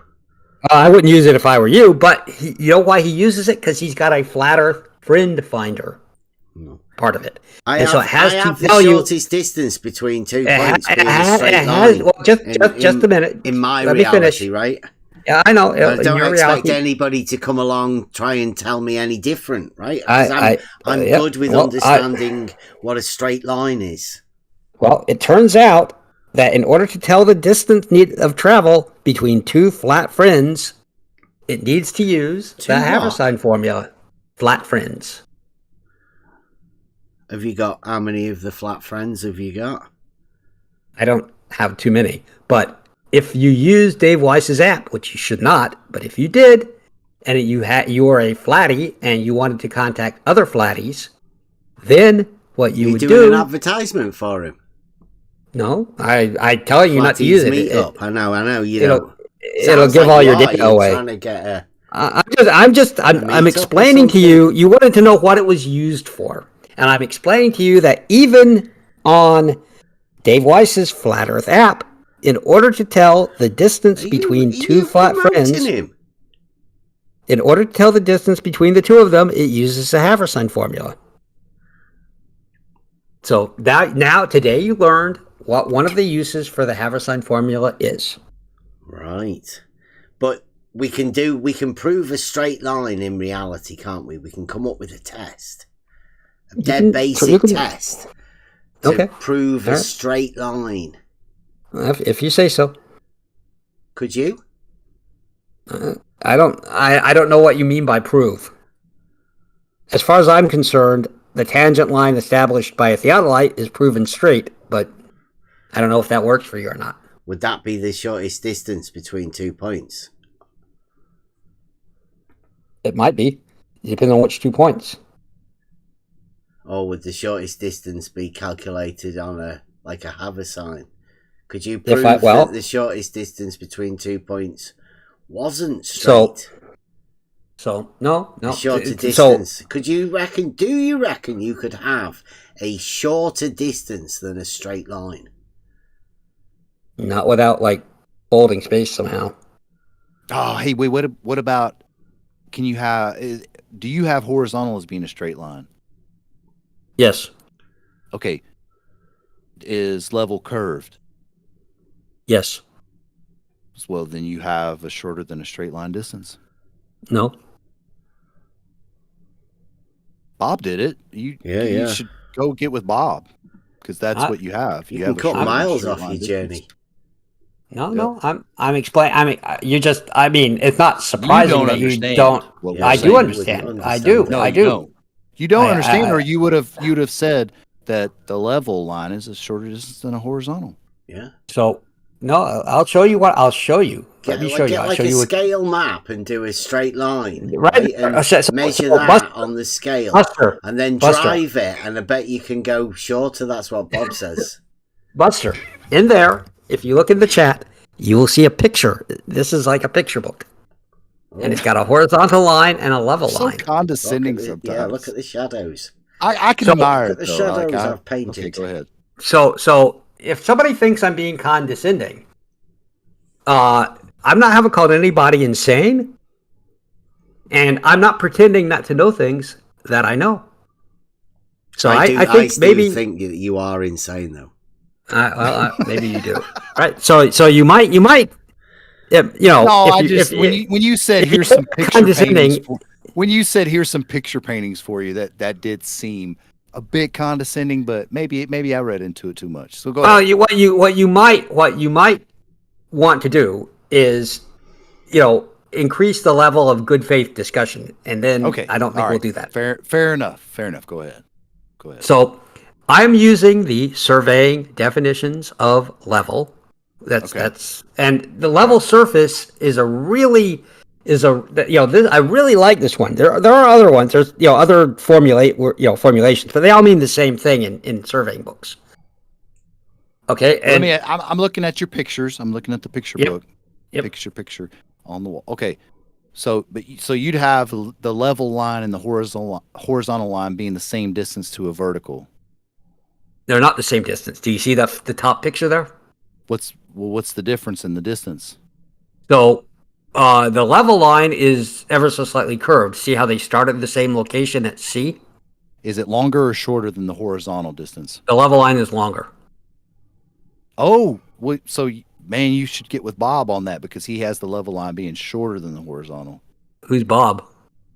Bob the science guy? No, I don't know. You have to show me what he's saying.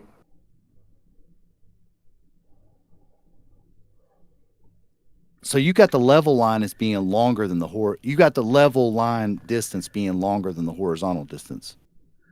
Yes. Oh. But remember, it's going to a different. No, it's just new. I'm sorry. That's just new information. I'm trying. So you got to understand. It's going to a different location as well. It's going to F instead of D. Is the level dropping away from the horizontal? The level. Yes, it is. By 8 inches per mile squared. You may have heard this. But you actually have the horizontal being perpendicular to the vertical at the distance. Yes. Oh wow, that's new too. Wow. That's how tangent lines work. But you have the vertical you have the horizontal line going to that siding of that vertical as being a 90-degree angle at that whatever distance away. So you're talking about so that's new. That's just new information. We haven't gleaned this information from anybody else. Perpendicular over there. So let me explain this to you. I'll explain this to you. So C is a theodolite. C is in Charlie, right? That's a theodolite. Yeah, no, I get that. Okay. I get the whole. I get your picture painting. Okay, all right. So the line E and F, that far line there, is not completely vertical, completely parallel to the plumb line at C. Those are not parallel lines. Okay, so what's the difference if they're not parallel? It is depends on the distance of the level line and the horizontal line. So now let me ask you this question again. Let me see if you're going to change your answer. Is the level line still longer if that's the case? Yes. So you've got... It's got a rise over run. Holy shit. To the level. So do you have a rise over run calculation? For what? For the level. Yes. Kind of. So that's a slope. It's not a slanted line. It is a curved line. But it can be calculated as though a rise over run. If you well, yeah, but what's the rise over run for a curve? Downward direction for the level. Yes. Would that work with a water level? Yes. Well, that you would be a rise over run, a slope of the water level. No, it won't be a slope of the water level. So what you have to understand. Would it be a slope of the horizontal? I need to explain something. Elevation. It's got to be either a slope of the water level or a slope of the horizontal. Oh, does it? One? Okay. It's the slope of the water. So it's the slope of the level line. The right? water but the level. level line, that you said was longer than the horizontal line. Yes. In this drawing, yes. Yes. And you said that for that sighting from C to D, and then D to, what is that? I'm having a hard time. Like the vertical. You said that's not a 90-degree angle. So is it less than a 90 degree?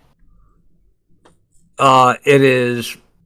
Well, it would probably be greater than a 90 degree. The E through F vertical would be tilted ever so slightly away, probably less than a millionth of a degree from the perpendicular at C through A. So you've got the angle from C to D, you've got it at greater than a 90 degree.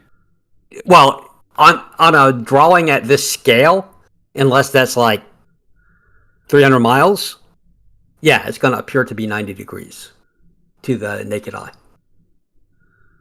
But you posted this picture. I mean, is it I know. or less? It's great. You're saying it. You're saying that angle from C to D and then D to whatever that is, that angle is greater than 90 degrees. Yep. Like 90.000000001. Holy shit! I mean, this is new. I'm baffled. He just pulled that number out of his ass. Well, I'm just saying, it doesn't matter. It doesn't matter if he pulled it out of. I don't care where he pulled it out from. I'm just I'm baffled. This is like totally new. Like this has just hit the press. Is that you can have a longer than a horizontal line distance now? Well, let me rephrase that. A level line is longer than a horizontal distance.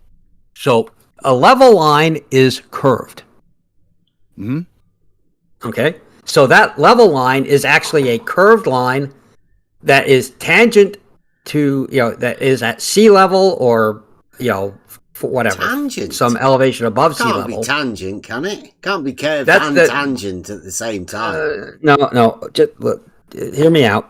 So I thought the horizontal line was the tangent. The horizontal line is the tangent. So but the it level is can't be the tangent then, can it? Do you want to backtrack on that one? Bev, take a mulligan. Yeah, go on. Chill for a second. So that's where it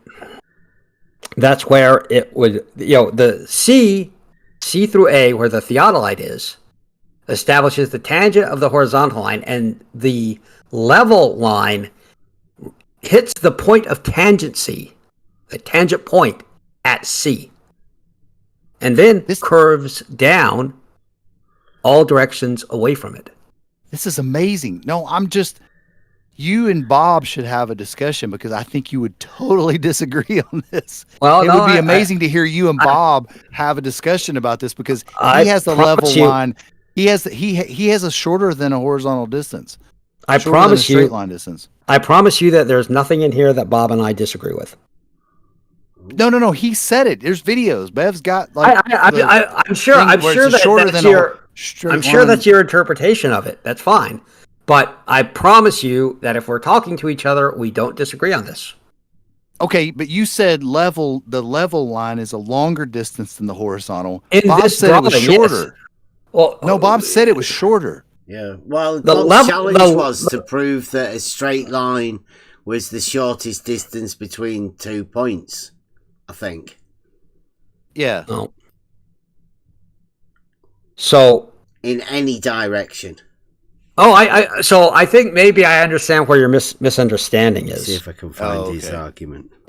So if you're talking about, I'm going to go from Chicago to Miami, I'm going to drive. Any direction, I think was. Well, I'm gonna, just to pick one, I'm going to go from Chicago to Miami, and I have to travel along the surface of the Earth.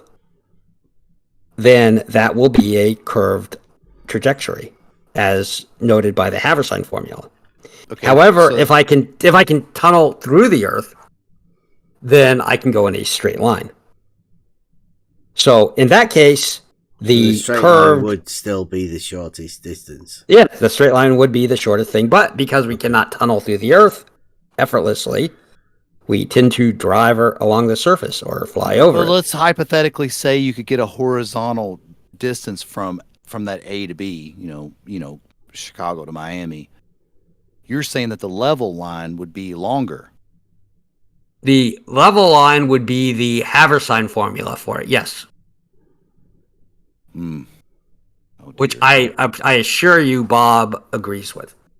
If you want to try to get him in here, I'd be shocked if he disagreed. Yeah, I don't think he'd come in here, and to be honest with you.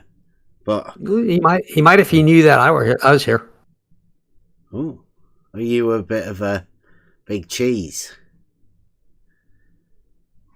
No, but he's gonna know that I've interacted with him before, and he knows that if I'm in here, I'm probably making sense. Yeah, I got it. Boom. Here we go. He's coming in the live chat here. This is his. He had to go at a modus ponens. I don't know. You'll have to judge for yourself what his argument was. He says, if and only if Earth is a sphere, P, then the shortest distance between any 2 points in any direction will be a great circle distance, Q. And then we do modus ponens, confirming Q affirms P. The shortest distance between any 2 points on Earth is a great circle, affirming Q, like he said. Therefore, Earth is a sphere, affirming P. Yeah. So a couple of things about that. I see what he's saying there. I don't disagree with it. However, he's assuming you have to travel. He's assuming you have to travel over the surface of the Earth to get to those 2 points. He is correct. He says in any direction, for example, he put in any direction. In any direction along the surface. So this is why you need to understand. This is why you need to understand spherical geometry. Okay, because in spherical geometry, which is what he's talking about, which is what a great circle route is. No, a great circle route does any not distance, the shortest distance between any 2 points in any directions. So where does the term great circle come from? Does it come from Euclidean geometry? No, he's saying that in reality, right? If and only if the Earth is a sphere, then Beth, the shortest distance, right? I'll ask the question Isn't again. it? It's good. It's a good one. I'll ask the question again. Where does the term great circle come from? Bob's argument. No, he's not the one who made it up. Come on, you can do better than that. Don't lie. I'm talking about in this particular thing. But this is the bad faith, Buster. Yeah. Right now, this is the bad faith, isn't it? This is the bad faith. It's a straight line, though, isn't it? It wants to be a straight line. You're operating in bad faith. You're operating in bad faith. He's not bad faith because he's reading you Bob's argument. Yes, and I'm asking him where the term great circle comes from. Not I'm telling you. Not right? in this argument. Okay. Oh, look.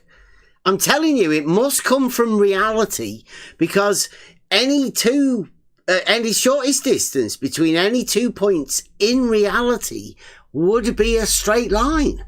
So let me ask you again. I'm going to ask the same question again. That must mean. That's all I can think of. So Buster, I just wanted to let you know. Then what? Buster, I wanted to tell us. So what he couldn't say there, Buster, and you and I both know this is true, and so does Bev, is that the term great circle comes from spherical geometry. It seems like a conflation between 2D and 3D. So we can. I know that you don't. I know that you don't like spherical geometry, but a straight line in reality, though. I don't Buster, dislike it. I would say the person that disliked it was Bully. He wrote 20,000 words on this subject. I mean, like it drives people mad. But is that not the shortest distance between 2 points in reality, right? I just want to make sure, Buster, that you know, because you thought I was being condescending. So both Bev knows, but would not say, and I guess you know, but would not say, which is disappointing, that the term great circle comes from spherical geometry. So if you're talking about great circles, you are talking about spherical geometry. Yeah, that is must be the same as a straight line that we have in reality, right? No. I've explained it. I've explained the difference to you multiple times. It's different than the straight line that we know the shortest distance between 2 points. I think this is really. I think this is really important, Buster. I am not being condescending. It is very important because you're conflating. You're conflating 2D with 3D. I'm not conflating 2D with 3D. It's obvious. I'm not. No, I'm not conflating 2D with 3D. No, well, okay, you're switching back from spherical geometry to Euclidean. You're going back and forth and trying to conflate them. I'm not. Is there a difference, Omnivore? There is a difference, yes. Right, between the straight line that we understand the shortest distance between 2 points in reality to be, and what Bob's talking about in this thing. There's a difference, is there? Because Bob is talking about spherical geometry, hence the use of the term great circle, and this is because we cannot tunnel through the earth effortlessly. Right, so what is the straight line distances? Well, you can't tunnel through it because you're only dealing with a 2D surface. What is the difference between the straight line that we understand to be in reality and the straight line that Bob's talking about? Tell me what the difference is. The difference is that the difference is that the great circle route is a function of spherical geometry, which means that you are constrained to traveling on the surface of the sphere. How does that affect us in reality? Because then, if you say the shortest distance between Miami and Chicago is, 1,500 miles. If I can tunnel through the Earth, well, that's not really useful to anybody because most of us cannot just effortlessly tunnel through the Earth. How do we have to change our understanding of what a straight line is? You don't have to change your understanding of it. You just have to What understand. are you doing then? I'm explaining. You're explaining what? I'm answering your question. So that we don't have to imagine a straight line as being any different at all, except there is some sort of a difference somewhere. Because you're passionate about it. Can you please explain to us what the difference is? Yes. So if you have to travel over the surface of a sphere, which is what a great circle is, then the fastest way for you to get from point A to point B is going to be defined by a great circle route, or you can use the Haversine formula. So that if you can tunnel through the Earth magically, then you could use a straight line. But lacking the magic tunneling through the Earth technology, we have to wind up using great circle routes as the fastest way to get from point A to point B, which is why airplanes and fly great circle routes and Is ships. that shorter or longer than a horizontal distance from Chicago to Miami?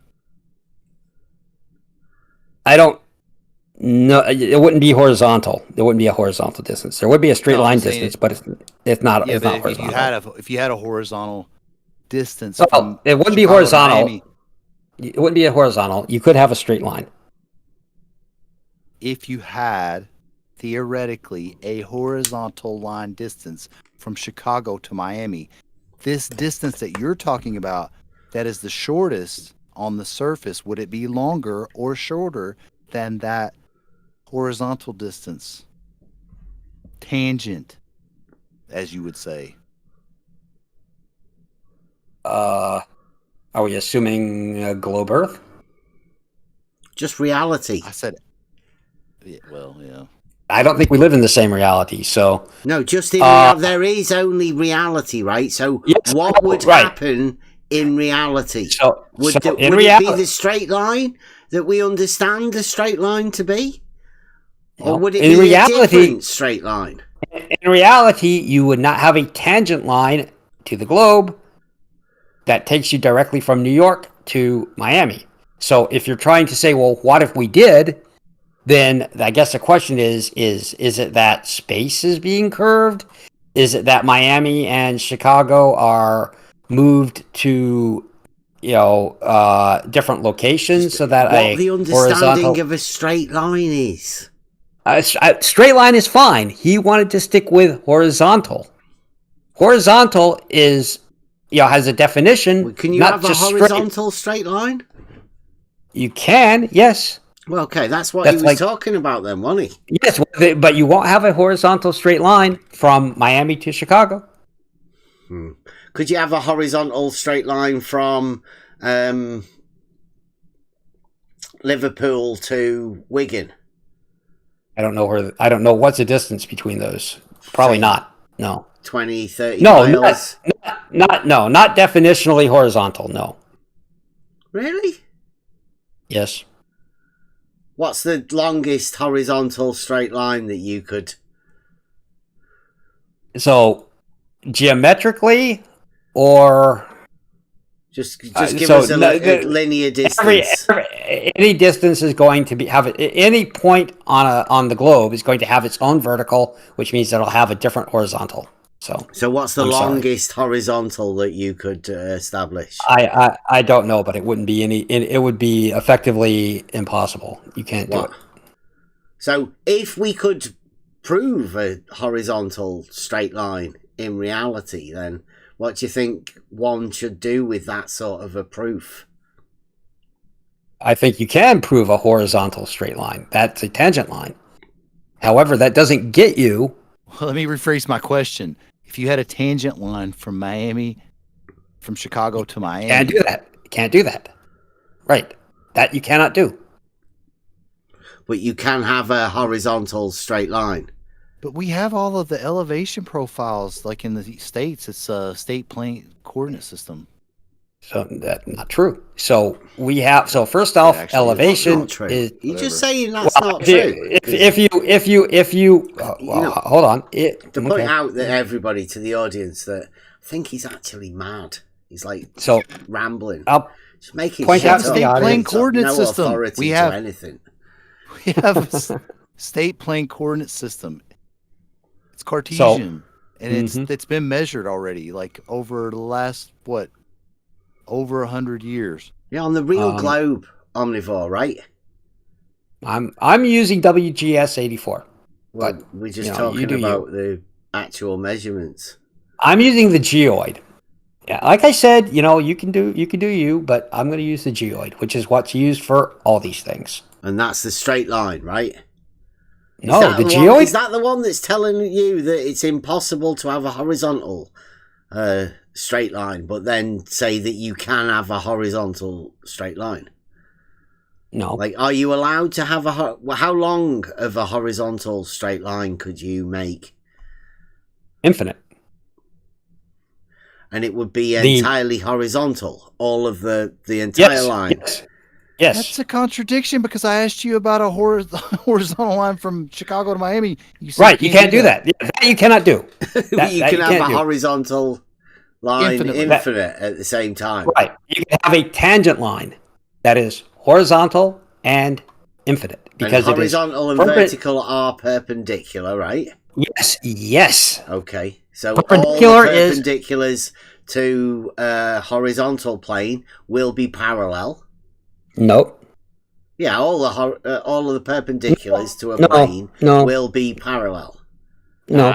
Yes. got him. All No. perpendiculars to a plane will be parallel. I'll say it again. To a plane. Oh yeah. Okay. To a plane. Yes, Yes. but not all not all verticals are parallel on Earth. Vertical and horizontal are perpendicular. You've got the verticals, the angles larger. The verticals are each vertical is slightly tilted from each other one. Verticals don't tilt even slightly. They do. They I do. gotta call this out. I can't let this go. You said that angle, that the image that you posted. I'm gonna go back. Hang on. Let me go back to the image you posted. Yeah. In the live chat. Yeah. Let me go back. It was at 57 after the hour. You said that angle from C to D, and then D to the bottom of that vertical. You said that was larger than 90. Right.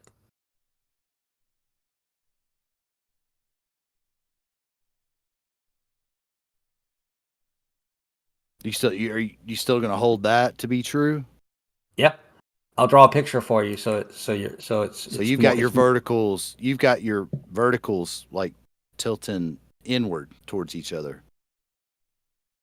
Yes. Man, that's the first I've heard of that, Bev. I mean, isn't that like this is a new thing, right? I don't know where he's getting plumb line tilt from, to be honest. But he's got his inwards. He's got his verticals tilting inward. Yeah, is that not what Zanuck had when he ended up putting the spirit level on the on LIGO? He had it I don't think tilting so. I think the wrrong way, the bubble going outwards. Here, Buster. Yeah, no, but he would. Yeah, but Buster, I drew a picture for you. This model, what he's doing, what Omnivore's doing, he'd have the bubble going the other way that Zanuck had, because he's got his verticals going inward instead of. The verticals converge on the center of the Earth. Yeah, but you said that angle from CD to the bottom of that Look, vertical was larger. I drew a picture for you. You said it was larger. I drew a picture for you. You said it was larger than 90. Do you see the picture I drew? Are you still going to hold? Are you going to yes, change your stance? From BDC. Yes, that's greater than 90. I don't know. Let me see what you got. Let me see. Yeah, I know. You got to look at the picture. Down. Greater than 90. So you've got your verticals. Is the instrument at C, is it set to vertical? Yes. Plumb. And you've got it sighting to whatever that vertical is, but you've got the angle larger. Man, you should do this practically, and your reciprocal zenith angle thing would totally shoot the other stuff out of the water. Well, that's what reciprocal zenith angles do. They show you that those is that angle? That those parallel those angle's less than 90. Plums right? are not parallel. That says less than 90, right? Oh, they should. Yeah, it should say greater. You're right. It does say less than 90, though, right? Yeah. It does. I should have made it greater. I'll fix it. So you've done that, because I mean that looks like like an old school sort of picture there. Have you added bits to it? It's from 1915. And you've added the less than 90, have you? Yes. But right. We'll put it in there again. It's greater than 90. Yeah. So that isn't actually what they do, right? Because that have to be vertical, right? Because Buster was needed clarification on what I was saying, so I put it in there. Where's your 90 then?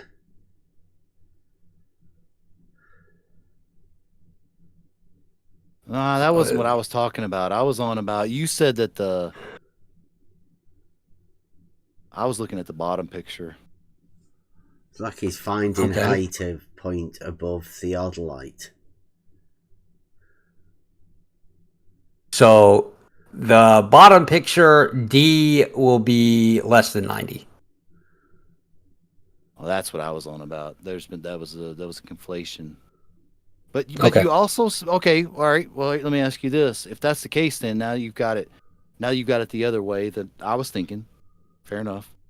Is your level line still greater than the level line distance? Is it still greater than the horizontal? Yes. The level line is going to be a curved line, all right? And it's going to be, which means that because it's an arc, it's almost certainly, I mean, it will be greater than, and you can see they start at the same location, right? Yeah, but how can you have a distance that's greater than? So notice that it goes to, it's on the same vertical line. Notice that it goes to, so first off, those lines are not parallel. Okay, the imaginary vertical C to A, it's not drawn on this picture, but you can imagine there's one there that's a plumb line, is not parallel to DFEB. Okay, those two lines are very, very close to parallel, but they are not quite parallel. But and from CDF, that's less than 90. Have you ever done any surveying, Omni? No, I have not done You've surveying. never done any of this stuff? I have not. Right, so you imagine that horizontal and level are different just by this picture? Yeah, well, I'm using a surveying manual. Have you got any more differences between horizontal and level? Would you like to see more surveying manuals? I would like to see the difference because I think that I have a test that establishes a straight line. Now that straight line is horizontal in my understanding, Omni. Okay, yeah, I agree. That tangent line there, tangent line through C, that is a horizontal line. Okay. So I have to go pick somebody up, so I will take my leave. I may be back later. Jolly All good. Right, take care, guys. All right. Yeah, all right. Just remember, don't pretend to know not to know things. You're not a real surveyor, know. Everyone. Don't think Omni has anything to do with any professionalism, to do with anything with. Holy cow. Any geometry, any mathematics, any surveying, any practical geometry, any advanced geometry and non-Euclidean studies or anything. Don't imagine that Omni knows any of it. I just want to point out that he had CDF, C to D to F, as less than 90, but that level line was longer than the horizontal that's depicted. That's nonsense. Insane. I want to just say that was very painful at times. Yeah, but I mean, people need to know, right, that there are people like that are out there. Now, Omnivore, right, doesn't know what he's talking about. He's talking within this arena. And it might work for anybody within this arena. But we're really talking about the mathematicians or whatever, right? He's a gatekeeper. Go and talk to real people. Do not listen to people like Omnivore. Go and talk to mathematicians and shit. But don't really talk about the shape of the earth, because you'll trigger the shit out of them. Just talk about reality and straight lines. Disconnect is real when you do that, yeah. What we have is a straight line test in reality. Now, for me, it's an actual realizing Euclid test. But for these people in this arena, It's groundbreaking, but it's just a straight line. So I'm struggling to wonder what to do. People like Omnivore will go mad. Flat Earth Math struggles with it. Think of all of the people that have struggled with like actually having a conversation about a straight line because of what it means to them. That two people from the same like ideology have two different definitions. I don't know if that's the right word, but like Bob said, that level line's shorter than the horizontal distance, and Omnivore was saying it was longer. That's amazing. Yeah, the shortest distance. Let me out. I'll see if I can find that. I've got the video, I think, on here. You're still showing on your live. Well, I mean, me maybe showing something different to the live stream, but for the modus ponens, modus ponendo tolens. Not both A and B. A, therefore not B. One of the simplest formulas of logic.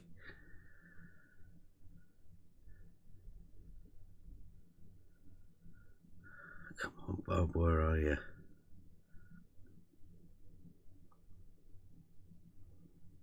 Sat at his whiteboard, wasn't he?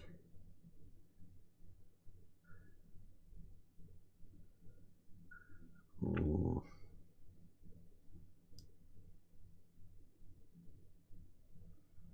I think I sent it to Mike not so long back.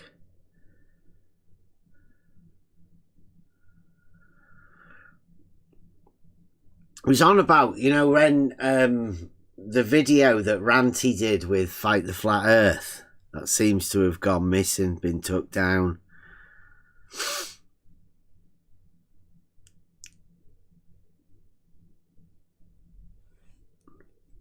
I'm thinking about doing a bit of a showing of that again, live, you know. We could go over the Jeren stuff in the Discord as well.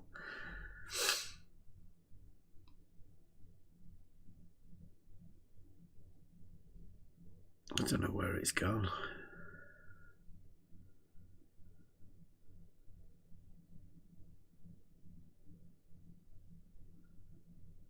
Bob's argument. Oh no, there it is. It's only 50 odd seconds. Wait for it to come up here. Play it for you people.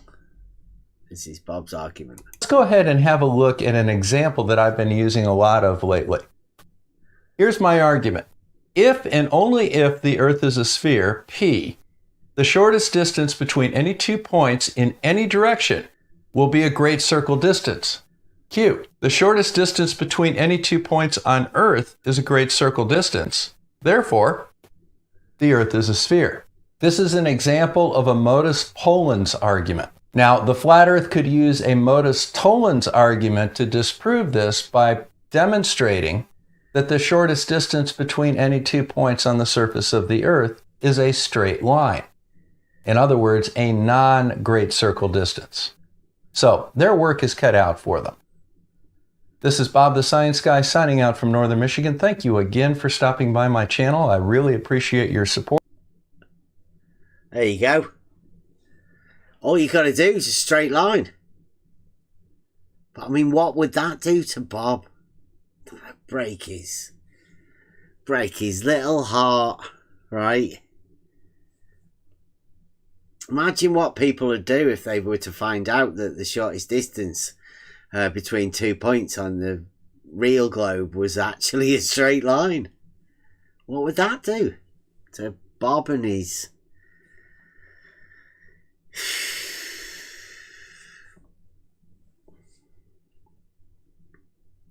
Don't want to be a flat earther or anything, but we do have a straight line test, and we're offering anybody who wants to do it.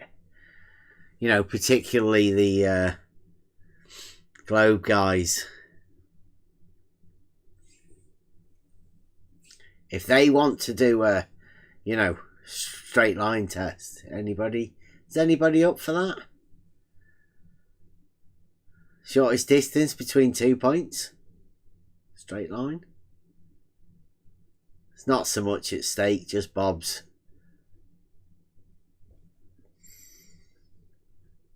Spherical globe. Anyone up for some real globe challenges? Or, now we know that the Earth's not flat.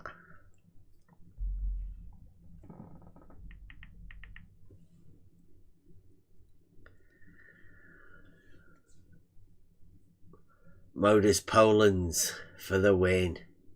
That's how you do globe stuff, spherical globe stuff anyway. Do you reckon we can get, how many people do you reckon we could get to do a straight line test?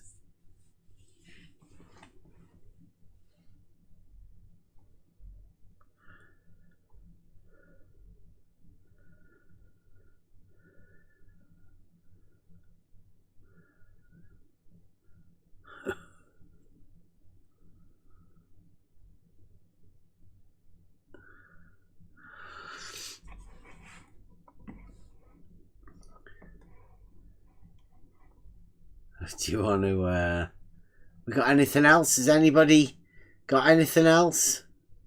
I know we've measured it flat earlier. Look at the horizon, not the hills. And perhaps if you want to do some real flat earth stuff, don't bother going to the beach. Just nail some bottles to the wall. It seems like it was a replay. Seems like the omnivore and Bob are more flat earthers than the flat earthers. Or maybe they're the same. I don't know.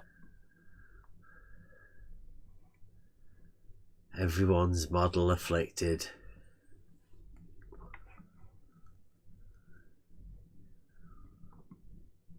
We'll leave with Emma's tune. We're going to do another one of these this weekend. Thank you for watching. We're going to be going off now.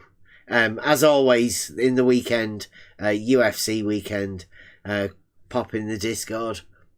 Best place for chatting. Conversations will continue.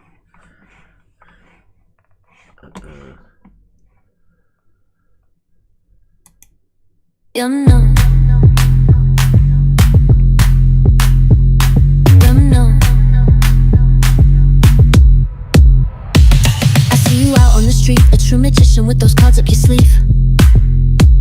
I know a trick when I see one. I know you better than you know yourself.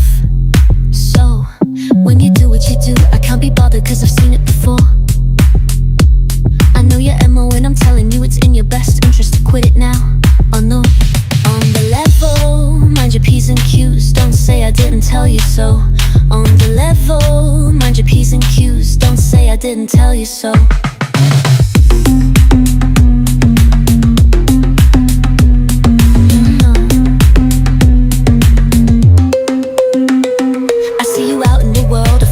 With no tricks up your sleeve.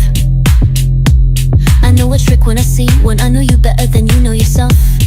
So, when you do what you do, I can't be bothered cause I've seen it before.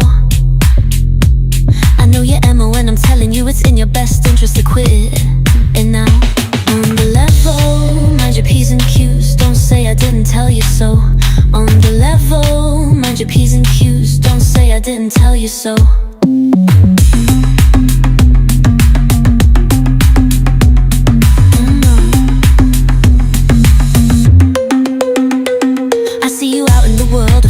With no tricks up your sleeve. I know a trick when I see one. I know you better than you know yourself. So, when you do what you do, I can't be off because it's nothing new. I know you're a mo and I'm telling you, get the fuck out of here, we are through. On the level, mind your P's and Q's. Don't say I didn't tell you so. On the level, mind your P's and Q's. Don't say I didn't tell you so.